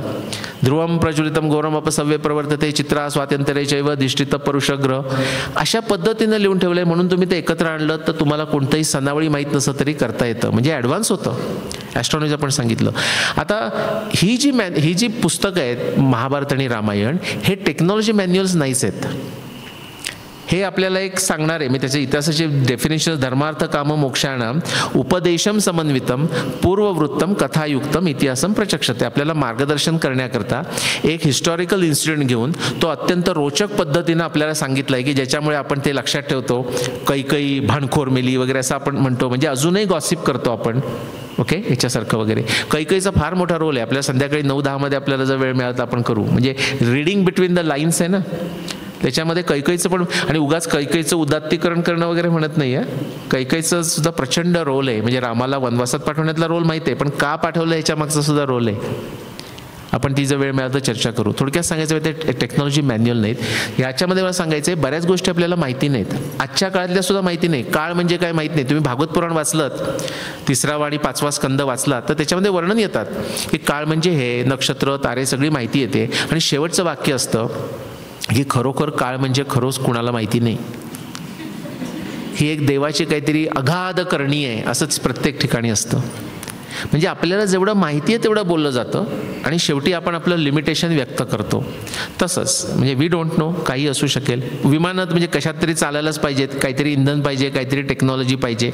आता त्याचं एक विमानाचं आपण घेऊन आपण परत थांबू की विमानाचं काय होतं. आता आपल्याला विमानं माहिती आहेत ना, म्हणून आपण प्रश्न विचारायला लागतो. आता तुम्ही सुद्धा इलेक्ट्रिसिटी का नव्हती हे का विचारताय. छत्रपती शिवाजी महाराजांच्या काळात विचारला नसतात हा प्रश्न, बरोबर. आपल्याला जे आत्ता माहिती आहे त्याच्या संदर्भानं आपण विचारतो. विमानं सुद्धा आता आपण म्हणतो, म्हणजे लोक विचारतात की मग इंधन काय होतं, मग त्याचं इंजिन कसं होतं, ते इंजिन कुठे मिळालंय का, असले प्रश्न विचारतो. पण समजा आपण परत 400 वर्ष मागे जाऊ छत्रपती शिवाजी महाराजांच्या काळामध्ये, तर तेव्हा काय असेल, आपण असं हेच डिस्कशन झालं असेल ना की पुष्पक विमान म्हणजे काय, आणि चर्चा अशी झाली असेल की काय असेल पुष्पक विमान, कसं उडत असेल. त्यामुळे काही माहिती नाही. म्हणजे पहिलं आन्सर आय डोंट नो, काही माहिती नाही. पण आता पक्षी कसे उडतात असं काहीतरी असावं. म्हणून तुम्ही जर चित्र बघितली तर कसं दिसतात विमानाची, त्याला पक्षाचं काहीतरी दिसतं. कारण आपल्याला जे आपल्याला मर्यादित ज्ञान आहे, प्रत्यक्ष अनुमाना उपमान शब्द प्रमाणाने आपण दृष्टांतानं ते समजायचा प्रयत्न करतोय. जसं विज्ञान वाढतं, जसं टेक्नॉलॉजी वाढते, तसं आपल्याला जास्तीत जास्त माहिती व्हायला लागते. एवढं जरी झालं तरी आपल्याला माहीत नसलेलं इन्फिनिट इग्नोरन्स इकडे आहे. आणि सेंट्रिफ्यूजमध्ये मध्ये मध्ये आपल्याकडे असे कण येतात ना आपल्याकडे फेकल्यासारखं, तसं आपल्याला थोडं थोडं ज्ञान मिळतं. थांबूया. ओके. जय जय रघुवीर समर्थ.